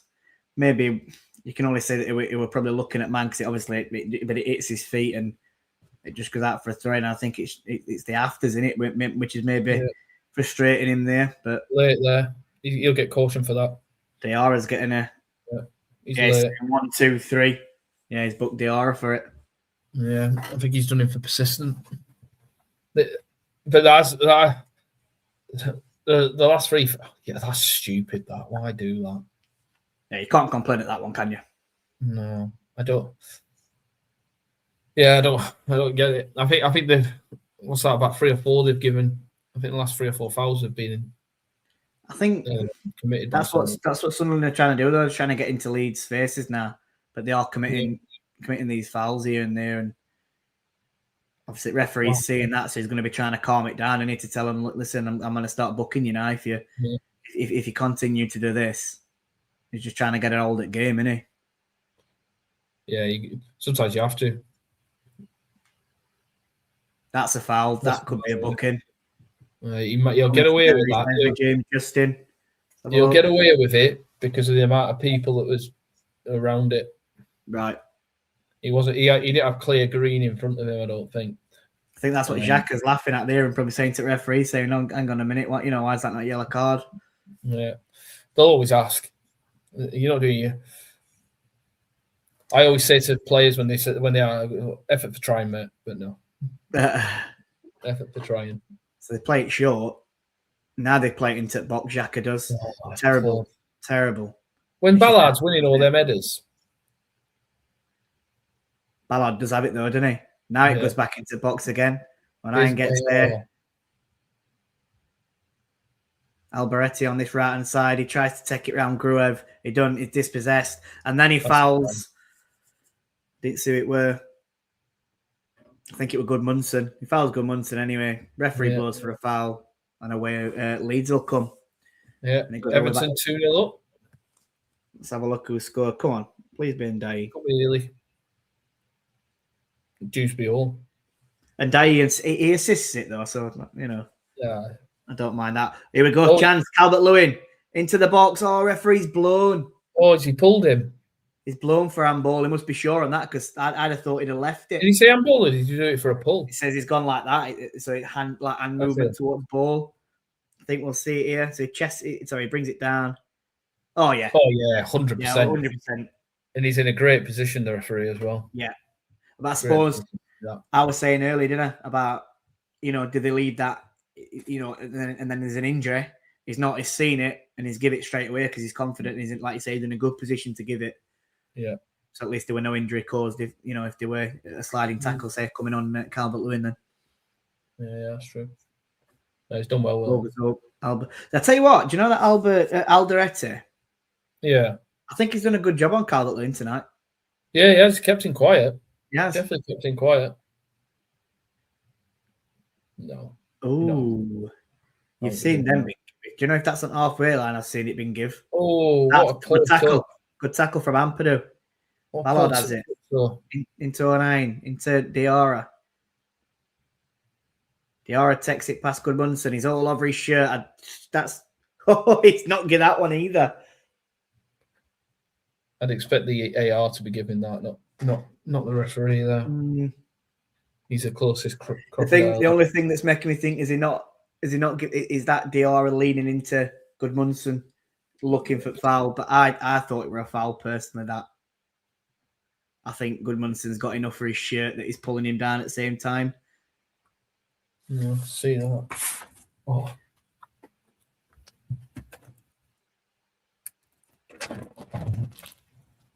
This is so hard to watch at times, isn't it? It's lacking in quality so bad. I feel sorry for Thom because he sat there not watching it, listening to it. That's a foul. I could be. And he just been booked, Siddiqui, as well. Oh, no, it was Diarra, weren't it? Sorry. Yeah, Leeds are making a sub now as well. I think he'll get away with that. Grueb's coming off. I didn't even get time for tea, really, tonight. You didn't what, sorry? Didn't really get time for tea. I had mine before I come on. Is that Nemechka? Yeah. Is it? Yes. Yeah. Yeah, it's Nemechka who's come on. Is it? I can't remember. There's two in a minute. One plays for Dortmund. Is it Lucas Nemechka? His name? Have a look now, actually. I know there's Felix Nemechka, and I'm sure he's the one at Dortmund. I'm sure is it Lucas? Ball goes into the box. It's headed clear again by Sunderland. Goodmanson picks it up. It's Lucas. Goodmanson takes it past. It's a foul. Yeah, he takes it past Alderete. Alderete commits himself. He brings him. I mean, fair play to Goodmanson there because he tries to stay on his feet and he just can't do it. It's a late tackle from Alderete. It's going to be a free kick on this left-hand side and a yellow card for him as well. Yeah, 100% there. Yeah, Lucas Nemechka. Thank you, Ed. Needs any cards yet? No, they haven't, but I'll be honest, I've not seen anything that warrants one just yet. To be honest, but I will give an honest opinion when I do. I do think there'll be one coming, Brick. Maybe. There's some cracking games in the Prem tonight. 2 goals in the 4 games in the Frexham go. They must be getting Brentford's sponsor next season. So it's stacked on this left hand side. Yeah. He whips the ball into the back stake. He's headed in. Joe Rodon. He's headed in at back stake. It's a lovely ball in. Do you know that's the first quality ball that Stack has put in tonight? We're asking for offside, but I don't even think that's a thing. VAR will be looking at it anyway, won't it? 'Cause it's a goal. Oh yeah, naturally they will. So the silly tackle from Alderete there, it's cost his team a goal. Yeah. If he don't commit himself and just lets Goodmanson keep, because he's going away towards the corner flag. So if he don't commit and just stands him up there, Leeds never get that chance. That is for certain. But Stack takes it, like I say, left hand side. Oh, he could be offside here. It's tight. Yeah, it's a tight one. That is tight. To see whether this is obviously it's see. That's tight. I need to see it straight across. That's what I need to see. I think he's offside, Gaz. Yeah. When I'd seen that, yeah, he is. They've given it. He's offside. Oh, did the ticker and everything. I thought, I want the ball. Change it back. Oh, that's where I think the thing that helps. Did the AR flag that? Because I think and I could be wrong, I think the 6-yard area should help him out. Because honestly, when you look at it, it's like I'd love to be refereeing at Ellen Road, obviously because it's Ellen Road anyway, because of the lines of the grass. The lines of the grass go that across the pitch, and as an AR, you want that because that is an aid. I can imagine. Yeah, 100%. I can. It makes it so much easier, honestly. Makes it so much easier. I bet some comments going in here now, isn't there? Yeah, there is. Offside. Dave Moore, what a shame. Pricked offside, laughing off. Didn't show the lines corruption. It didn't need lines. I think it was that obvious from that side. I didn't see the angle. But But I reckon when we see that angle later, I think the 6-yard area. Semi-automated anyway. No. Yeah, it is. But what you call it anyway. Oh, they're going mental for handball. Yeah, well, I'll have a look at this now. Handball, that's a penalty. Isidore has it. It goes out to Lefay. Does he give it? We'll have a look. Give it. I think he's give it. We'll have a look. Hold on. Lefay wins it back. Now it goes into the box. It's Ballard. Isidore has a shot. It deflects off Ampadu's arm. Sunderland, they're going mad for it. You know what? He moves his arm. Saying he's put his arm towards it like that. Obviously, they're going to have a look at this now. The only thing I'd say is, you know, when it's rolled down his arm. So the initial contact, it hits his arm. I don't think it is. But then he does that. He goes like that. He does that. Yeah, I know. But if the ball was on your arm, what would you do? That's a penalty for me. Because it does roll down his arm. It does roll down his arm, but then it puts his arm towards the ball. You can't put your arm towards the ball. But you know what I mean? When something hits you on the arm, so you naturally just do that. No, so it's a penalty. He's going across the look. I think even if that's natural, I think it's a penalty. Joe. His arm there has pushed the ball away. Pushed the ball away from the direction of Isidore, who potentially could have a shot. Then it's a penalty. He's going to have a look at it. Yeah. And I agree with Brick here. Brick says it's a penalty. Yeah, Brick, you're right, mate. You're right. I don't disagree, mate. I don't disagree. Right, we'll just not have a look at comments because I don't want to. Because obviously they're in front of us as well, aren't they? So I want to see it where we see it live in play, so we don't see what people are putting. So yeah, if you can refrain, people, just from commenting whether it's a goal or not until we comment, that'd be much appreciated because we are slightly behind. Penalty and send him off to Healy. Send him off. Thank you, mate. Cheers, mate. Guys, do you know if you just click across the side as well? I mean, if you click on banners. Yeah, that's what I've done. Takes it off the comment, so we can't see it anyway. So let me get rid of that. That's it. I'm just take it off that, and we'll see what happens here. Ampadu looks very sheepish. He knows what's happening. He knows what's coming. And as we said in the comments, the penalty is given. He's just explaining his decision now. He's Stuart Atwell. I mean, crazy though, isn't it? They've just had a goal disallowed for offside at other end, and then Sunderland have come up with opposite end, and it's a penalty. What does he do with Ampadu? Is it just a yellow card? It's not sending off, is it? No, it won't send it off. I don't even think he's cautioned him. Did he say anything about yellow? I haven't got the sound on, so. No, I've kept sound off. He's not cautioned him anyway. No, I don't think he has. I don't think he would. What's going off here? Because just get off the freaking penalty spot. Oh, that does me head in when they start standing on the penalty spot. We've been saying we want some VAR stuff, haven't we, Jord? I know. We finally got one, but the thing is, usually I'd be against it and say no, it's wrong. But yeah, I can't disagree with that. I think that, they've got it 100% correct. Yeah. I still want to see the offside. I still want to see that offside again. By the way, I want to see either lines or I think that as soon as I'd seen it, like the replay, I thought offside. Because I could see his position that he was stood in. Obviously, it weren't a great angle at the gate that we could see. So it made him it made him look a lot further offside than probably what he were. He's got. You see that he scores, but I'm telling you now, Darlow should do better there. You're in front of me. Am I? Yeah. Am I? Sorry. How have I ended up in front of you? I think it's because I had a technical problem with the Wi-Fi. Oh, Darlow, yeah. So he hits it. He takes it. He hits it straight out middle, does Diarra. And right, I'm going to pause it. And Darlow, I think he tries to wait as long as he can. Yeah, I think he needs to save that. And he does. But I think he goes just probably a tiny bit too early because it's straight out middle. He gets, like I say, he gets his hands to it. What minute are you on at the moment, Jord? So I'm on 70 minutes and 6 seconds at 7. All right, I'm 20 seconds ahead. Right, I've paused it at 27. Yeah, I'll let you know when it's at 27, mate. Yeah, I was like, oh, geez. Yeah. Here we go. Some comments on the go here. comments coming in, mate. Yeah, I'm just getting on them now. I'm just waiting until you tell me to press play. Oh, sorry, I meant to say press play. Great. What you on now? It's my fault, so I'm looking at something else.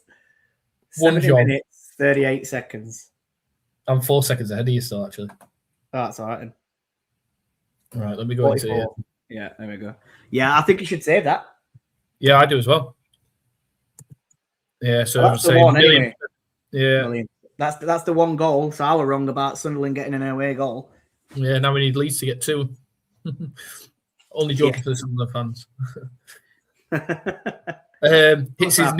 Hits his knee first, then onto the arm. Oh, I don't think it does. You are right, Aid. From the it's the arm motion. It's the arm motion for me. Aid. I don't disagree that the initial ball it goes off his knee and onto his arm here. That's not the handball that he's been given for. It's because it's rolled down his arm and then he's moved his arm towards the ball as it's moving. For me, it looks like it's a. I'm not saying he's going to have done it on purpose because surely you don't mean to do that, but it's the arm movement that goes. It makes it look like he's doing it on purpose, and I think that's always going to get given. Always. Offside. Darren Keith penalty and send him off dirty Leeds. I won't spoil the goal. What a strange penalty. Yeah. Do you know what type of penalty that was? Do you remember in African Cup of Nations? Yeah. When that Diaz took that penalty, for me, it was very similar to that one. You know, when he missed, and Mendy would just stayed straight down middle. It was very similar to that. Here come Leeds on the right with Bogle. Plays it wide to Bogle. Bogle has a shot. Oh, it's straight at keeper. Right, I'm going to pause. I've paused, Jord. I'm on. Let me know when you're on 27. Yep. Yeah, cool. Sorry. What's your Jack? VAR strikes again. Oh, come on, Jack. Come on. Give me a break, Jack. You can't argue with them 2 decisions. Dave Moore with Darlow. Yeah. Break, get in. Yeah. Fair one. There's your decision break. Your referees teams give us nothing. Was that Darlow? Jeez. Oh, don't mention Melly. Leeds fans will go mad. Yeah. There's just 2 subs for Leeds now. James Justin's coming off. Dan James has come onto the field. I'm just looking for the other sub. Amper Poo Poo gave a handball, sent him off a deliberate handball, denied a clear opportunity guard, or is it just my dirty Leeds bias? Darren, your dirty Leeds bias. 100%, mate. Definitely not. James Justin and Brendan Aronson who's come off, and it's Dan James and Willie Nonto that has come on. Yeah, they've got to go for it now, aren't they? So he's meant to keep his arm still. Is that natural? Definitely not.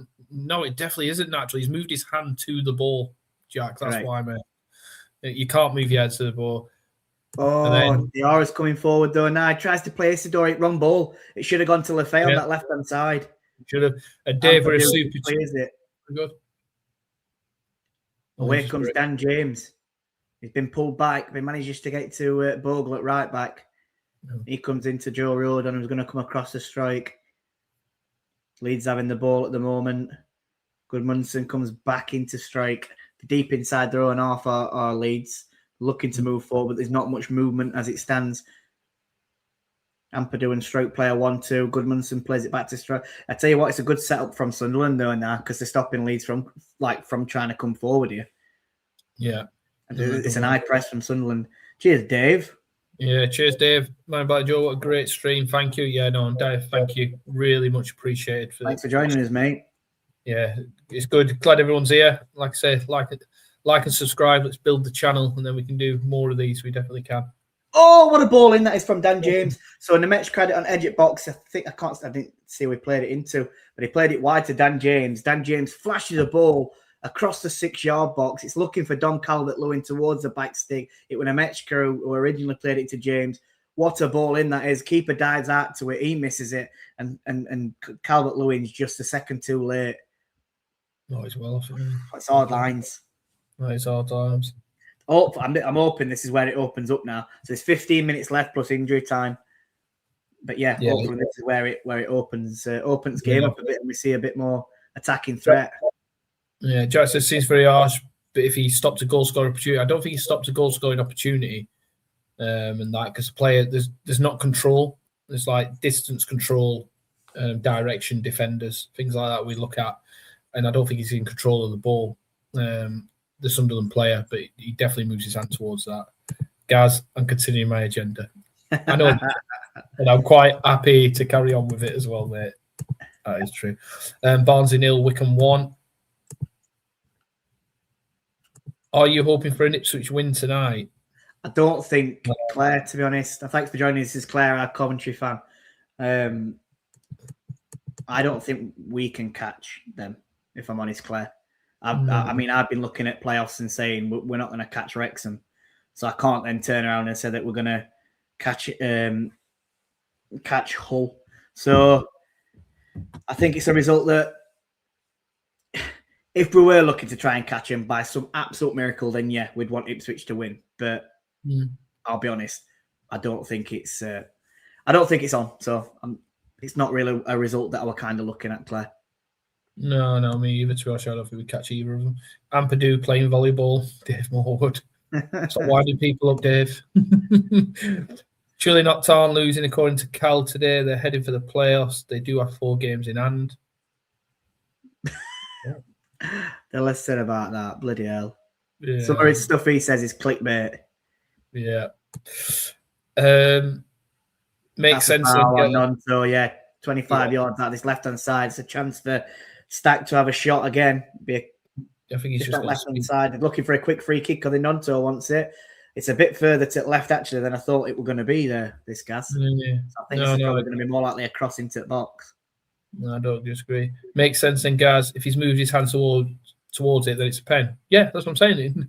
That's exactly what we're saying, Jack. It's a penalty because he's moved his hand towards the ball, mate. That's what I mean. Meldrew, great stream, lads. Yeah, cheers, Meldrew. Thank you very much. And it was great to be with you earlier on the stream. That's a good ball. Unlucky. And hook clear. I'm just changing ticker, Gaz, because we have to do it. It's lucky there's 2 of us, isn't there? Let's have a look. Or it was scored it with Diarra, weren't it? Yeah, I never go that far. That's far. Oh, I will. And I think we're at about 70th minute. I can tell you now. I can tell you. Minute, that'll be bang on, mate. 70th minute, bang on, mate. We should look at the Rio Negumbo from Liverpool on loan next season. I don't think I've not seen him play, mate. Oh, he's a left winger. He's only like 17-year-old. Is he? I've not seen him play, John. Yeah, he looks a really, really quick, tricky winger. I definitely think he's going to need a loan. A loan at probably Championship.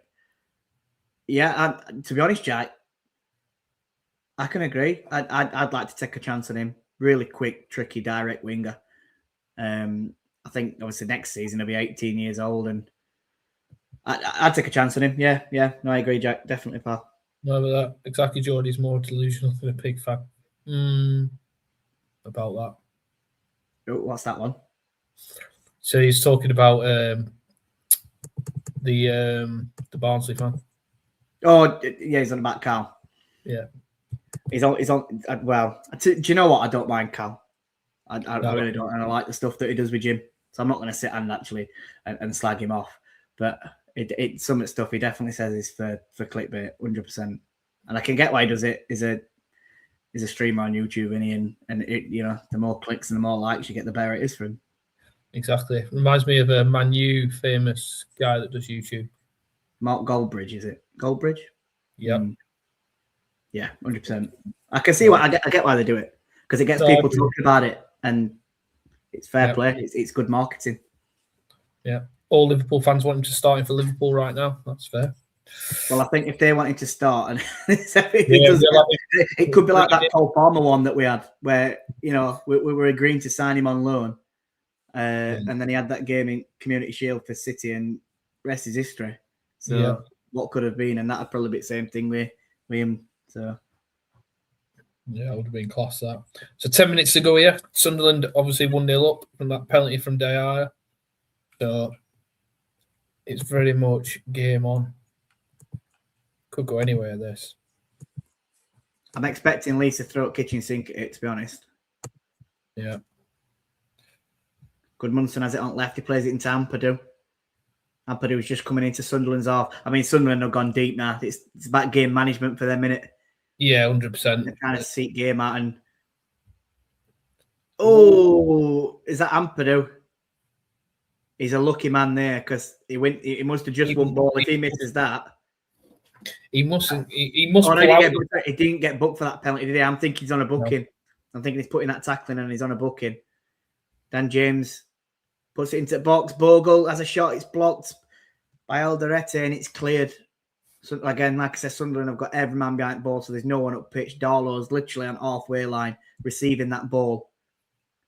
Rodon plays it into Bogle. I have a feeling this next 10 minutes is just going to be all Leeds. Yeah, I agree. It'll not surprise you. So Slot won't start him though. Well, they were putting a cheeky bid in for him, wouldn't it? I don't mean a bid. I mean like a loan bid. Sorry. Oh, that's gone wide. Nonto has a shot from edge at box. It goes wide. All the full fans wanted Bruce to stop with him and sell Orgit. Origi, yeah. Yeah, Origi, yeah. It's crazy what happened with Origi, where another one just went fat, didn't he? Left Liverpool, and that were it. So there's another 2 subs coming on for Leeds. I think I can see one of them, which looks like Joel Perreault. Yeah, let's see what the other one were. Joel Perreault, Jacob Bajoli in it. Is it Bajol? I'll wait until I see his name come up. So I ain't got sub written down in front of me. So I'll have to wait until it comes up on TV for me to try and have a look at his name. Yeah, definitely. I think it's Bajol. I think. But yeah, like you say, it's all going to be Leeds. Definitely. And there might be a bit of time added on with 2 VAR decisions, penalty. It looks to me as well that Sunderland are sort of lining up as a 4-5-1. So they're really compacting that middle, trying to stop Leeds. As you can see, it's not coming through its centre. Everything's coming front wings. Dan James, it's blocked by Trey Hume and it goes out for a corner to Leeds. Just on 83 minutes, there's 7 minutes plus injury time left. All Leeds going to get this equaliser, which I think they'd probably deserve. I think a draw would be a fair result from this game. Taking off Bogle. Yeah, Bogle's coming off in here. Who's the other one coming off? That's Goodmanson, isn't it? Who's come off? Wow, what's he doing here then? He's brought Perreault on, hasn't he? So he's gone attacking here. Yeah, Joel comes on, yeah. So he's just gonna go 3 at the back, isn't he? Yeah, I think so. He's got 3 up front now, hasn't he, as well? Bogue's into the box, he's headed out onto edge. Perreault plays it back out. It's a lovely ball out to Stack. Oh, there's a foul in penalty area. Not for Leeds. One of Sunderland players has gone down. I didn't actually see what happened here. No, I don't know. He's going to speak. I think he's speaking to AR. It's Alderete who goes down. I'm guessing it's from that corner that the corner gets played in, and when it's headed clear, he's done what Mayenda did earlier and just gone down holding his head, knowing that the referee's probably going to give it. No, because I think he gives a foul. Yeah. Guys, that's not enough for him to stay down there. I think it's. What? He dives across, and then obviously Strike can't do anything, right? And his head butted Strike's hand. Strike's not like whacked him across face. He's jumped up for header. He's focused on ball is Strike or Struick. I never know how to pronounce his name, and I do apologise again to any Leeds fans. I don't even think it looks like he's given a drop ball here to Leeds, and rightly so, because there were no wrong with that. Yeah, I thought he gave a foul at first. I'm like, what's he give a foul for? I wasn't sure. But he's got to wait now. Ramaman just says Ipswich 1, Hull 0. So, wow. Claire earlier who commented, that's working in our favour if there's any chance, but I doubt it. Dave, sorry for joining the stream late. What's your both your opinions on the 3 teams that dropped down? We did discuss that at half time, Dave, to be honest with you. So, Jord went for Forest. I think I'm going West Ham with the other two of Burnley and Wolves. Yeah. Mate. Yeah. That's what we were going for. Yeah, discussed it at half time, pal. But yeah, thanks for joining us and thanks for the super chat earlier. Much appreciated. So here come Leeds against Sunderland. Are literally camped on edge of their box. There's 5 minutes left. We'll see whether Leeds can break them down. Bijol plays it out wide into Dan James. It comes from Rodon. He tries to knock it past Hume. He gets the block in and it's a throw into Leeds. About 5 yards, 10 yards away from corner flag. I think this might be a long throwing in. Just a bit, yeah. And yes, Darren says, dull. Joking. Yeah, like I said, you know my thoughts if you've been watching that. I don't think we make it, and I'm happy. I'm content with that. Long throw goes into the box. Bijol tries to get there. Oh, it dropped. It's a shot from him, and it goes wide. He's saying it's a corner. I think the referee has given it because the players aren't walking away, so it were. Oh, shout for a pen maybe on Ballard. No, not for me. Not for me. That it's post. That was yeah. I didn't think that were a corner. I think he just did post with that. Stack plays it in. Bijol tries to get up there. It's headed out by Alderete. Dan James picks it up and he plays it back to Stag. Comes into Nonto. Whips a lovely ball into the box. Ballard gets his head on it this time. Leeds still in possession with the ball. It's Perot. Plays a left-footed ball towards back stick. It goes over everyone. And Lefay is going to watch it out of play to a throw for Sunderland. 3 minutes left. Plus, it's got to be 5 or 6 minutes here for me. There has to be. Yeah. It could even be longer. We could see 7. Yeah, I think 6 or 7. I really do. I think there'll be 6 or 7 here. Substitution then for Sunderland. See how quick he does this. So leaving the field is Nelson Angulo. And he's going to be replaced by number 25. I don't know who it is yet until it flashes up across the screen. No, it is. Have a look. Traore, isn't it? Is it Bertrand Traore, that? Yeah. He played it. Is it me or did he play Aston Villa? Bertrand Traore, I'm not sure. I'm sure he were at Aston Villa, unless it's when it a winger, slash striker, winger slash striker. I'm sure it's. I might be wrong. I'm just checking now. I might be wrong. What if I could spell? Let's have a look. Yeah, have a look, mate. Yeah, Bertrand Traore. All over it. Leeds got it at the back again. He used to play for Villa. Didn't play many games from there, to be honest. Yeah. And thank you, Judd PMP. Top 3 lives, 199 super chat. Yeah, thanks, mate. Really much appreciate it. Top man. It's definitely picked up this game in the last 15, 20. Well, since it's had to, though, hasn't it? It's had to. Yeah. I mean, from goal, you knew that Leeds weren't just going to sit back, but it's hard, isn't it? When a team's got 10 men behind ball, it's really hard to pick them off. Ball just played in. And it's blocked again by Alderete. Lafay plays it forward. Jacquinat plays it up. He's offside. Isidor's definitely offside there. Yeah, linesman puts his flag up. Or the assistant referee, as Gaz would say. You've got to get the right terminology, haven't you? I'm not a ref. Ball goes up long and it's just headed clear by 09. Leeds still have it though now, 30 yards out. Stack plays it centrally into Ampadu. Ampadu comes backwards towards Struik. He plays the ball down line towards Nonto. He's going to get a foul here, I think. Nonto tries to jump out way of 09 and there's contact. And he gives him a yellow card. Nonto gets a yellow card for it. I agree that it's a foul. I don't know if it were a yellow card. I think 09 slides in down by the byline and all Nonto's trying to do is jump out at wear him so he doesn't stand on him. And unfortunately, his hip makes contact with 09's face. Oof. He's tried to jump over him, hasn't he? He has, but as soon as you get contact in that area, and look at his leg. Watch his leg. I know he's trying to jump over him. Why don't you jump forward?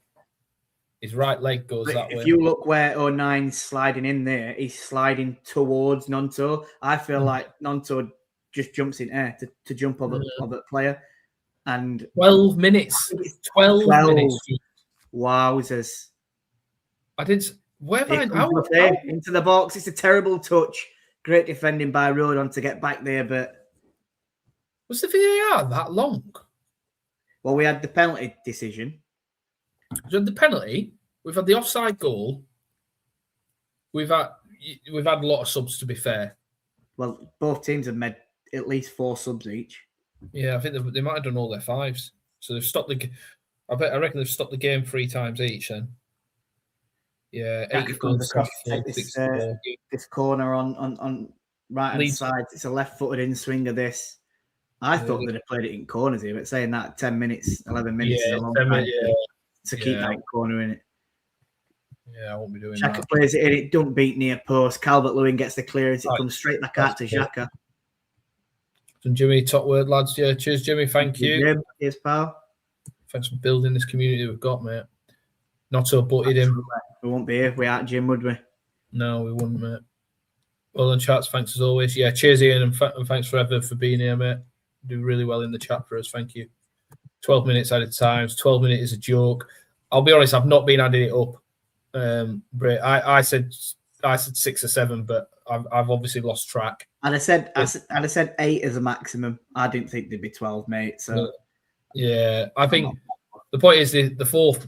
It gets so when it's VAR time, the VAR will write the time down. The fourth official writes down every stoppage and times it to perfection on goals, subs, everything like that. So it will be correct. It will be. What was Lee's offside? I've still not seen it back. I would like to see it. Jimmy just chipped in and royalty with Mr. Morwood. Yeah, Mr. Morwood was class. Did something with a watch on last week with Dave. He's absolute class, Mr. Morwood. Just keep playing and have next goal wins. Yeah. Start playing goalie wag in a minute. Be till light. We can only stay out till lights come on though.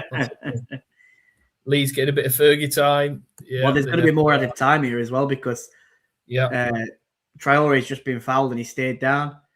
That's just wasted a good 30 seconds or so. A ball played in by Lafayette. Arlo comes out and collects it. He's got to go forward.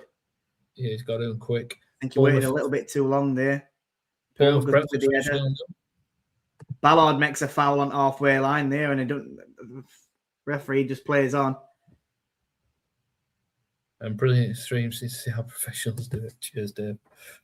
Cheers, mate. Leeds have the ball again.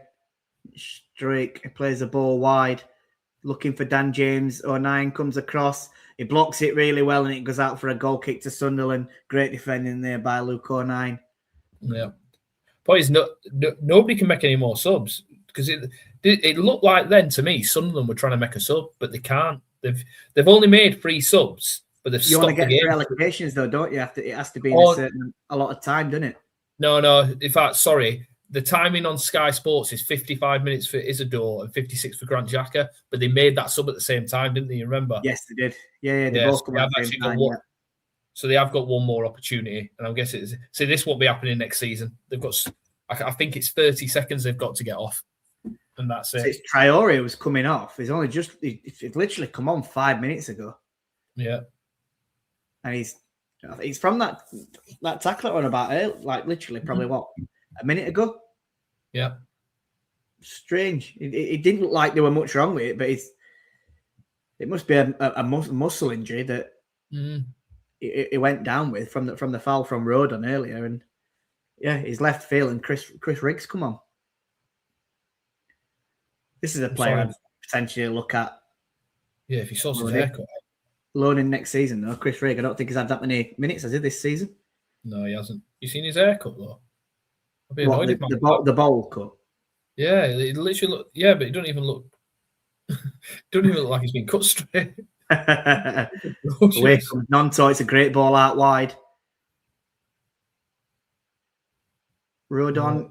What a tackle that is. He's going to keep that in. I trade you unlucky, but it's a throw in on this left hand side, so we know it's going to be a long throw in again. Just still 7 minutes left. Plus the time for that sub as well. It's going to 12 go. minutes is a long time. It's a long time, that, and it's read on. Ampadu picks it up. He wipes the ball. He looks for the long throw-in. Indeed, he does. It's a really long throw. It goes towards front post. Alderete heads it out, and it's a corner to Leeds. Yeah, and it's going to go over 12 minutes, this, because of that sub. 100%. I'm going to hide my comments in case any goal yeah, that's a good shout, that. Does go in, because I think we'll come back to comments. I'm going to leave comments now till the end of the game unless the goal goes in. Corner's whipped in. It goes towards Bijol. He heads it up. Oh, what happened there? Keeper comes and questions him, and he's clattered. Yeah, he's playing out. Alderete again playing up a bit. He goes down. Right, now he'll start the count. 6 minutes left. Elbow clears it. Rodon just heads it down. Ampadu heads it out wide to Nonto, wins it. It comes into Bijol. He's going to look wide, surely, for Dan James. Dan James receives it. He cuts onto his right. He comes centrally, back up to Bijol on the halfway line. Leeds have every man push forward. And Sunderland have every man at the back. Behind ball. Yeah. Insane. Bijol receives it centrally. Plays it into Perot, plays a 1-2 with Ampadu. Ampadu then goes out wide to Nonto on this right-hand side. Nonto's running down the wing. He plays a lovely ball in. And Perot just doesn't get his foot onto it. And Alderete clears it up in the air. It looked like it was going for a corner, but Treum stops that. And it's a throw-in again in the same place that we had it about 2 minutes ago. So Ampadu will come across and take this long throw-in. 5 minutes left now. There's a minimum 5 minutes left. This is insane. Oh, and my stream's just froze. Are you joking? I'm watching on Virgin. What are you on? Ampadu throws it in. Bijol heads it. Oh, wow. The keeper's at the right position. It's an header from 6 yards out, and it goes straight into his hands. It's good keeping. Gets his positioning really well. Bijol heads it on target. I'm on 97-30, Gaz. 31. Yeah, I don't know why I'm on now. You just play through, mate, because mine's just gone freaking... Typical, innit? Typical how that's come through at that time. Why is Ampadu taking it? Treum's just been fouled as well on the halfway line. Goes down very easily, but the referee gives it. Yeah, I'm behind now. I'm going to refresh the whole thing. We're on 98 minutes, so there's a minimum of 4 minutes left now. Ball's played over the top to Isidore. Leeds intercept it. Perot plays and it deflects off Hume. Nonto's in behind. Alderete comes across to block him off. He does get the block in, but it looks like it's going for a corner to Leeds. He just keeps it in. And again, it's a throw-in in the exact same position on this right-hand side, which, again, Ethan Ampadu will come across and take the long throw-in. This time he doesn't wipe the ball with the towel. He just gets straight on with it. What minute are you on? 98-37. Oh, am I a minute ahead of you? So the throw-in comes in. I think it's probably because you refreshed and then you're about to pause it, wouldn't you? Yeah. Throw-in comes in. It's headed clear onto edge of box. Perot hits it on with a left-footed volley. It's a terrible effort, and it trickles over the byline and goes for a goal kick to Sunderland. I'm going to pause mine for a minute or so. I'm on 99 minutes and 5 seconds, Gaz. Yeah, I'll wait 40 seconds, mate. I'm on 99.55, mate. So 55. I'll tell you when it gets to 55, mate. Yeah, it played up then. It's because you refreshed it. So obviously we had to pause, didn't we, for mine earlier? I'm on the Virgin stream, so that's probably why.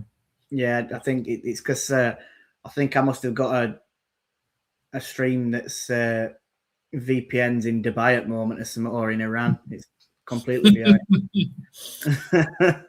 Yeah. I've kept away from the news. It's nice to keep away from it for the last 3 years. I tried, but sometimes you can't help it though, can you? Well, yeah, even if you go on Facebook and stuff, you see it all. And it's tough times at the moment for the world, isn't it? So what is it? 99 and 55. Yep, done it now. Yeah, cool. Yeah, it's all over. He's looking for a runner. He's not going to get it, so he has to come back to Bijol. 10 yards inside his own half. Plays a long ball up. Nemechka heads it on goal, but the keeper comes out, he collects it and he dives to the floor to waste a bit more time. 2 minutes left. I don't think Leeds are going to get a goal, do you, pal? I don't, but I think they'll have what you call it, though. And they just gave TNT have just give Luke O'Nien the man of the match. I think that's a fair shout. He's had a solid game at centre half today. I can't believe he's playing at Premier League. I'd never thought he'd have acted at this level. But fair play to him. Dan James has it. He cuts into the box. It's to the back stick. It's to the out again. Do you know what? He's been another one. Stack hits it from 30 yards. It's blocked by Diarra. It worked, Sadique. But that Alderete has been everywhere at back. Him and O'Nien have just mopped everything up that Leeds have had to throw at him. Yeah. And to have had in fact, to be honest, the back three, Dan Ballard, O'Nien, and Alderete have had a very solid game. I think either one of them could have picked up man at match tonight. Yeah, I think Ballard's had a good game, mate. Dan James at back stick. Oh, it's come in, and there's no one there.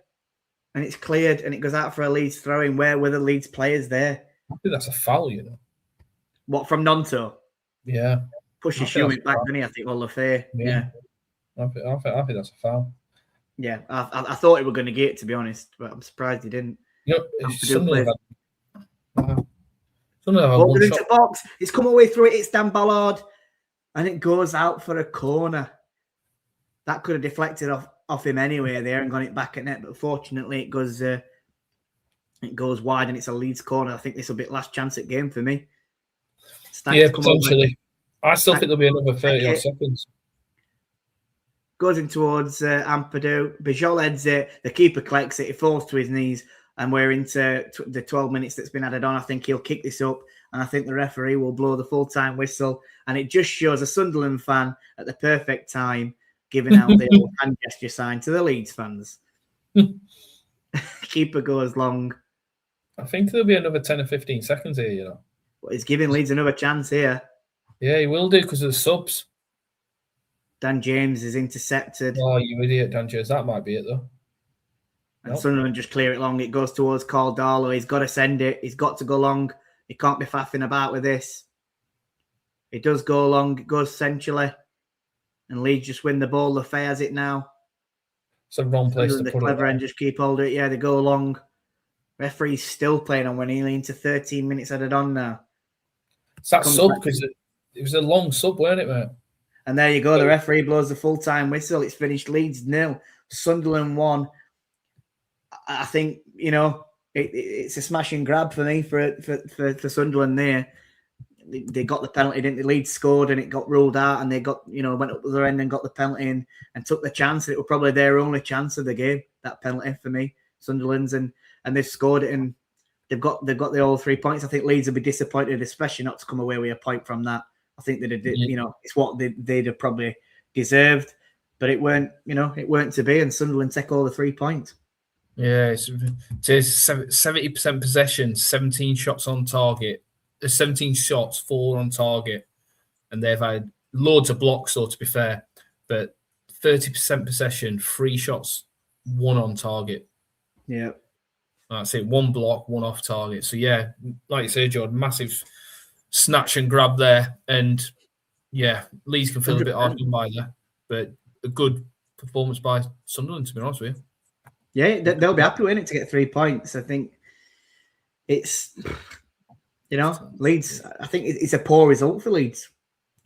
If I'm totally honest with you, it's a very poor result for them, and I think they're not going to be happy coming away from that way. You know, with no points from it.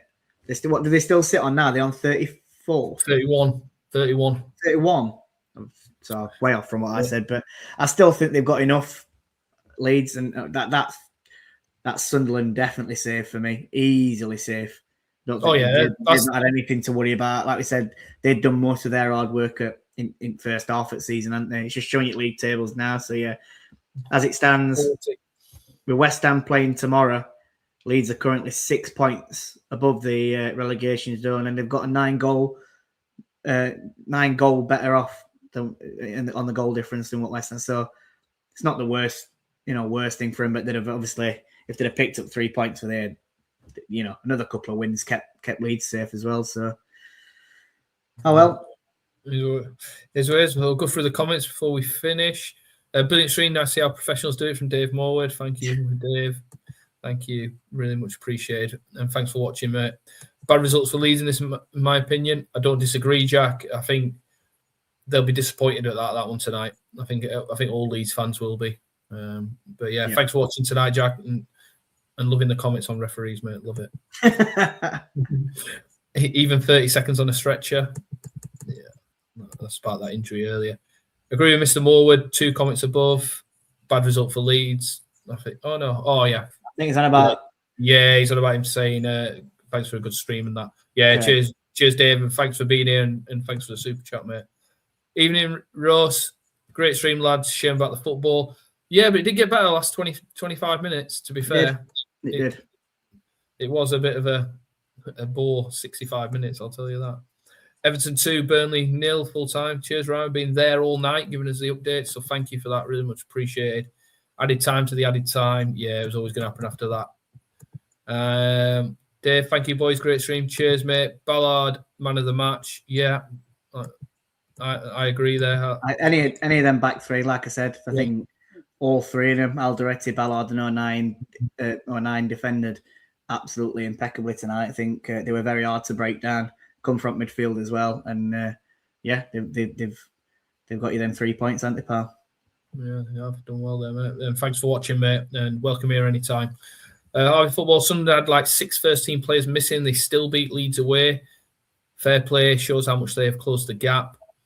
Yeah, to be honest with you, they have. I think we've said it before, like Leeds have come on well second half of the season, and a lot of us had him for going down, and I probably think they're safe, mate. I still think they're safe. Yeah. Huge win for Sunderland. Are Leeds safe or not, Mr. Ward? Yeah, you agreed? Yeah. Agreed? 100%. Yeah, same here, mate. These results could really affect Leeds. Yeah, they could, but they like everyone's been saying tonight, they've probably got the easiest running. They've got West Ham to play, they've got Wolves to play, they've got Burnley to play. So I think, I'm not saying they're going to pick up 9 points from them, but if they pick up the 9 points from them game, let's say, and they lost every other game, which they probably won't, they'll pick up some draws as well in between that. I think they've got enough to get him safe, Jack. Yeah, so yeah. Darren Pitt, the penalty wasn't given after 5 minutes because it came go after goal. But, yeah, I don't disagree with that. I think it would, if Sunderland had snatched the goal early, yeah, I think it would have been a really good game. I really do. Sunderland didn't really cause Sunderland. Sunderland didn't really cause Sunderland. Leeds. Yeah. I see you call it Leeds. Yeah, and to be honest, I don't even think they caused them problems all night. To be honest with you, even in the 15, 20 minutes, they had that penalty, and a couple of half chances. Like I say, I like to see how many touches in the box, and I've not seen that. I don't think they had many, and the shots kind of go with that. They've done a job, and they come. To be honest, I think Sunderland's set up as well to come and sit back and try and counter attack. We said it in first half, didn't we? And they had one chance in game, and it's that penalty, Sunderland, and they've done the job. Haven't they? They'd have been happy to come away with a point, I think, from Leeds tonight, and they managed to take all 3. So they're going to be they'll be well chuffed with that, won't they? They're not going to complain about the performance. Yeah, you have to let us know, Brick, if you think that if you would have took a point at the end of the game, the start of the game. If West Ham win, they're only 3 points from Leeds. Yeah, but aren't they playing like City or someone? I forgot what we said now. Yeah, I forgot, but they've got somebody. They've got an hard game tomorrow night. I'm just looking now. I'll have a quick look. You might get they haven't. They've got Fulham. Yeah, so that is winnable. To be fair, it's winnable, but I still think it's tough to go to Fulham. Fulham are unpredictable, and it also it'll depend which West Ham turn up as well, doesn't it? Yeah, that's true. Yeah, poor Leeds, Brick says. Jack, I'm only playing with the refs' comments. I can tell when it's a good decision. I'm not that deluded. Promise. No, Jack, I love it. I love it, mate. I know you're on the wind up. Mate. Leeds and Sunderland both look championship today. Terrible game. Yeah, they cancelled each other out, didn't they? Really, I think the shape was the same, and but Leeds didn't do anything with the possession. I think Sunderland came to frustrate. But you can tell how they set up. They came to frustrate Leeds, and they did that. And it's just showing you now Luke 09 celebrating in front of in front of Sunderland fans, and rightly so. It's that back 3. They were a rocket back for Sunderland tonight, and did a fantastic job, and it did frustrate Leeds. And I think if that goal weren't offside for Leeds, we still might have seen a different game because Sunderland might have, they'd have had to push forward. But would you have also seen Leeds kick on and probably take games into their own hands and go for a second? It, could have been a different game that way, couldn't it? Yeah, no, totally. Rama again. Ipswich beat Hull 1-0. Yeah, good draw that. VAR didn't even look at Leeds pen for call first half. Wayne, I'll tell you, they would have looked at it. Honestly, they would have. Oh, is that the one on Struik? Yeah, on Struik. They would have looked at it. Everything like that gets looked at. Honestly, it really does. Like I say, I just don't think it's a threshold for VAR intervention, and I don't think it's enough for a penalty either, to be honest with you. And that's just my honest opinion. And then before I ask Jord for his final comments, Jack, great stream, lads. We go smash West Brom. Yeah, I'm at a training camp all this weekend. Great fun. I don't mind being at the training camp, but I hate it when Sheffield United are playing at the same time. So I'm like, great. I'm not happy that we've got a training camp at the same time we play, but that's what happens. It's women's international break. Part of your job, innit? Part of the job. And to be honest, yeah, it's good to be on the field to play again anyway. Big Davo going to step up big time. Yeah, I hope so. It was a good game behind him. George, thank you very much. You got any final comments before? I know. Thanks to everyone that's joined in tonight, that's commented, that's liked, that's watched, and obviously, if you haven't, already liked and subscribed, then please do. It helps grow our channel, which we are trying to do, and there's more watch-alongs to come along the way, which I know people are getting involved in and like. And when you do subscribe, just click the notification bell at the side, and it'll notify you when we do go live. But yeah, thanks again to everyone, and thanks for having me on, Gaz. Much enjoyed it. No, anytime, mate. I'm gonna say it's nice that we can do it together, mate. I do really enjoy it. I really do. It's good to absolutely, mate. It's good to have somebody that I can watch football with, and that's how I enjoy it, mate. So can't beat it, can you, mate? You can't beat it. No, you can't. And yeah, thanks to reiterate George's comments. Thank you for watching. Thanks for all the likes. Thanks for all the messages tonight. It's good when you get a bit of interaction on the messages. So on that note, have a good evening. See you later. See you later from Ramble FC. Up the Ramble. Up the Ramble.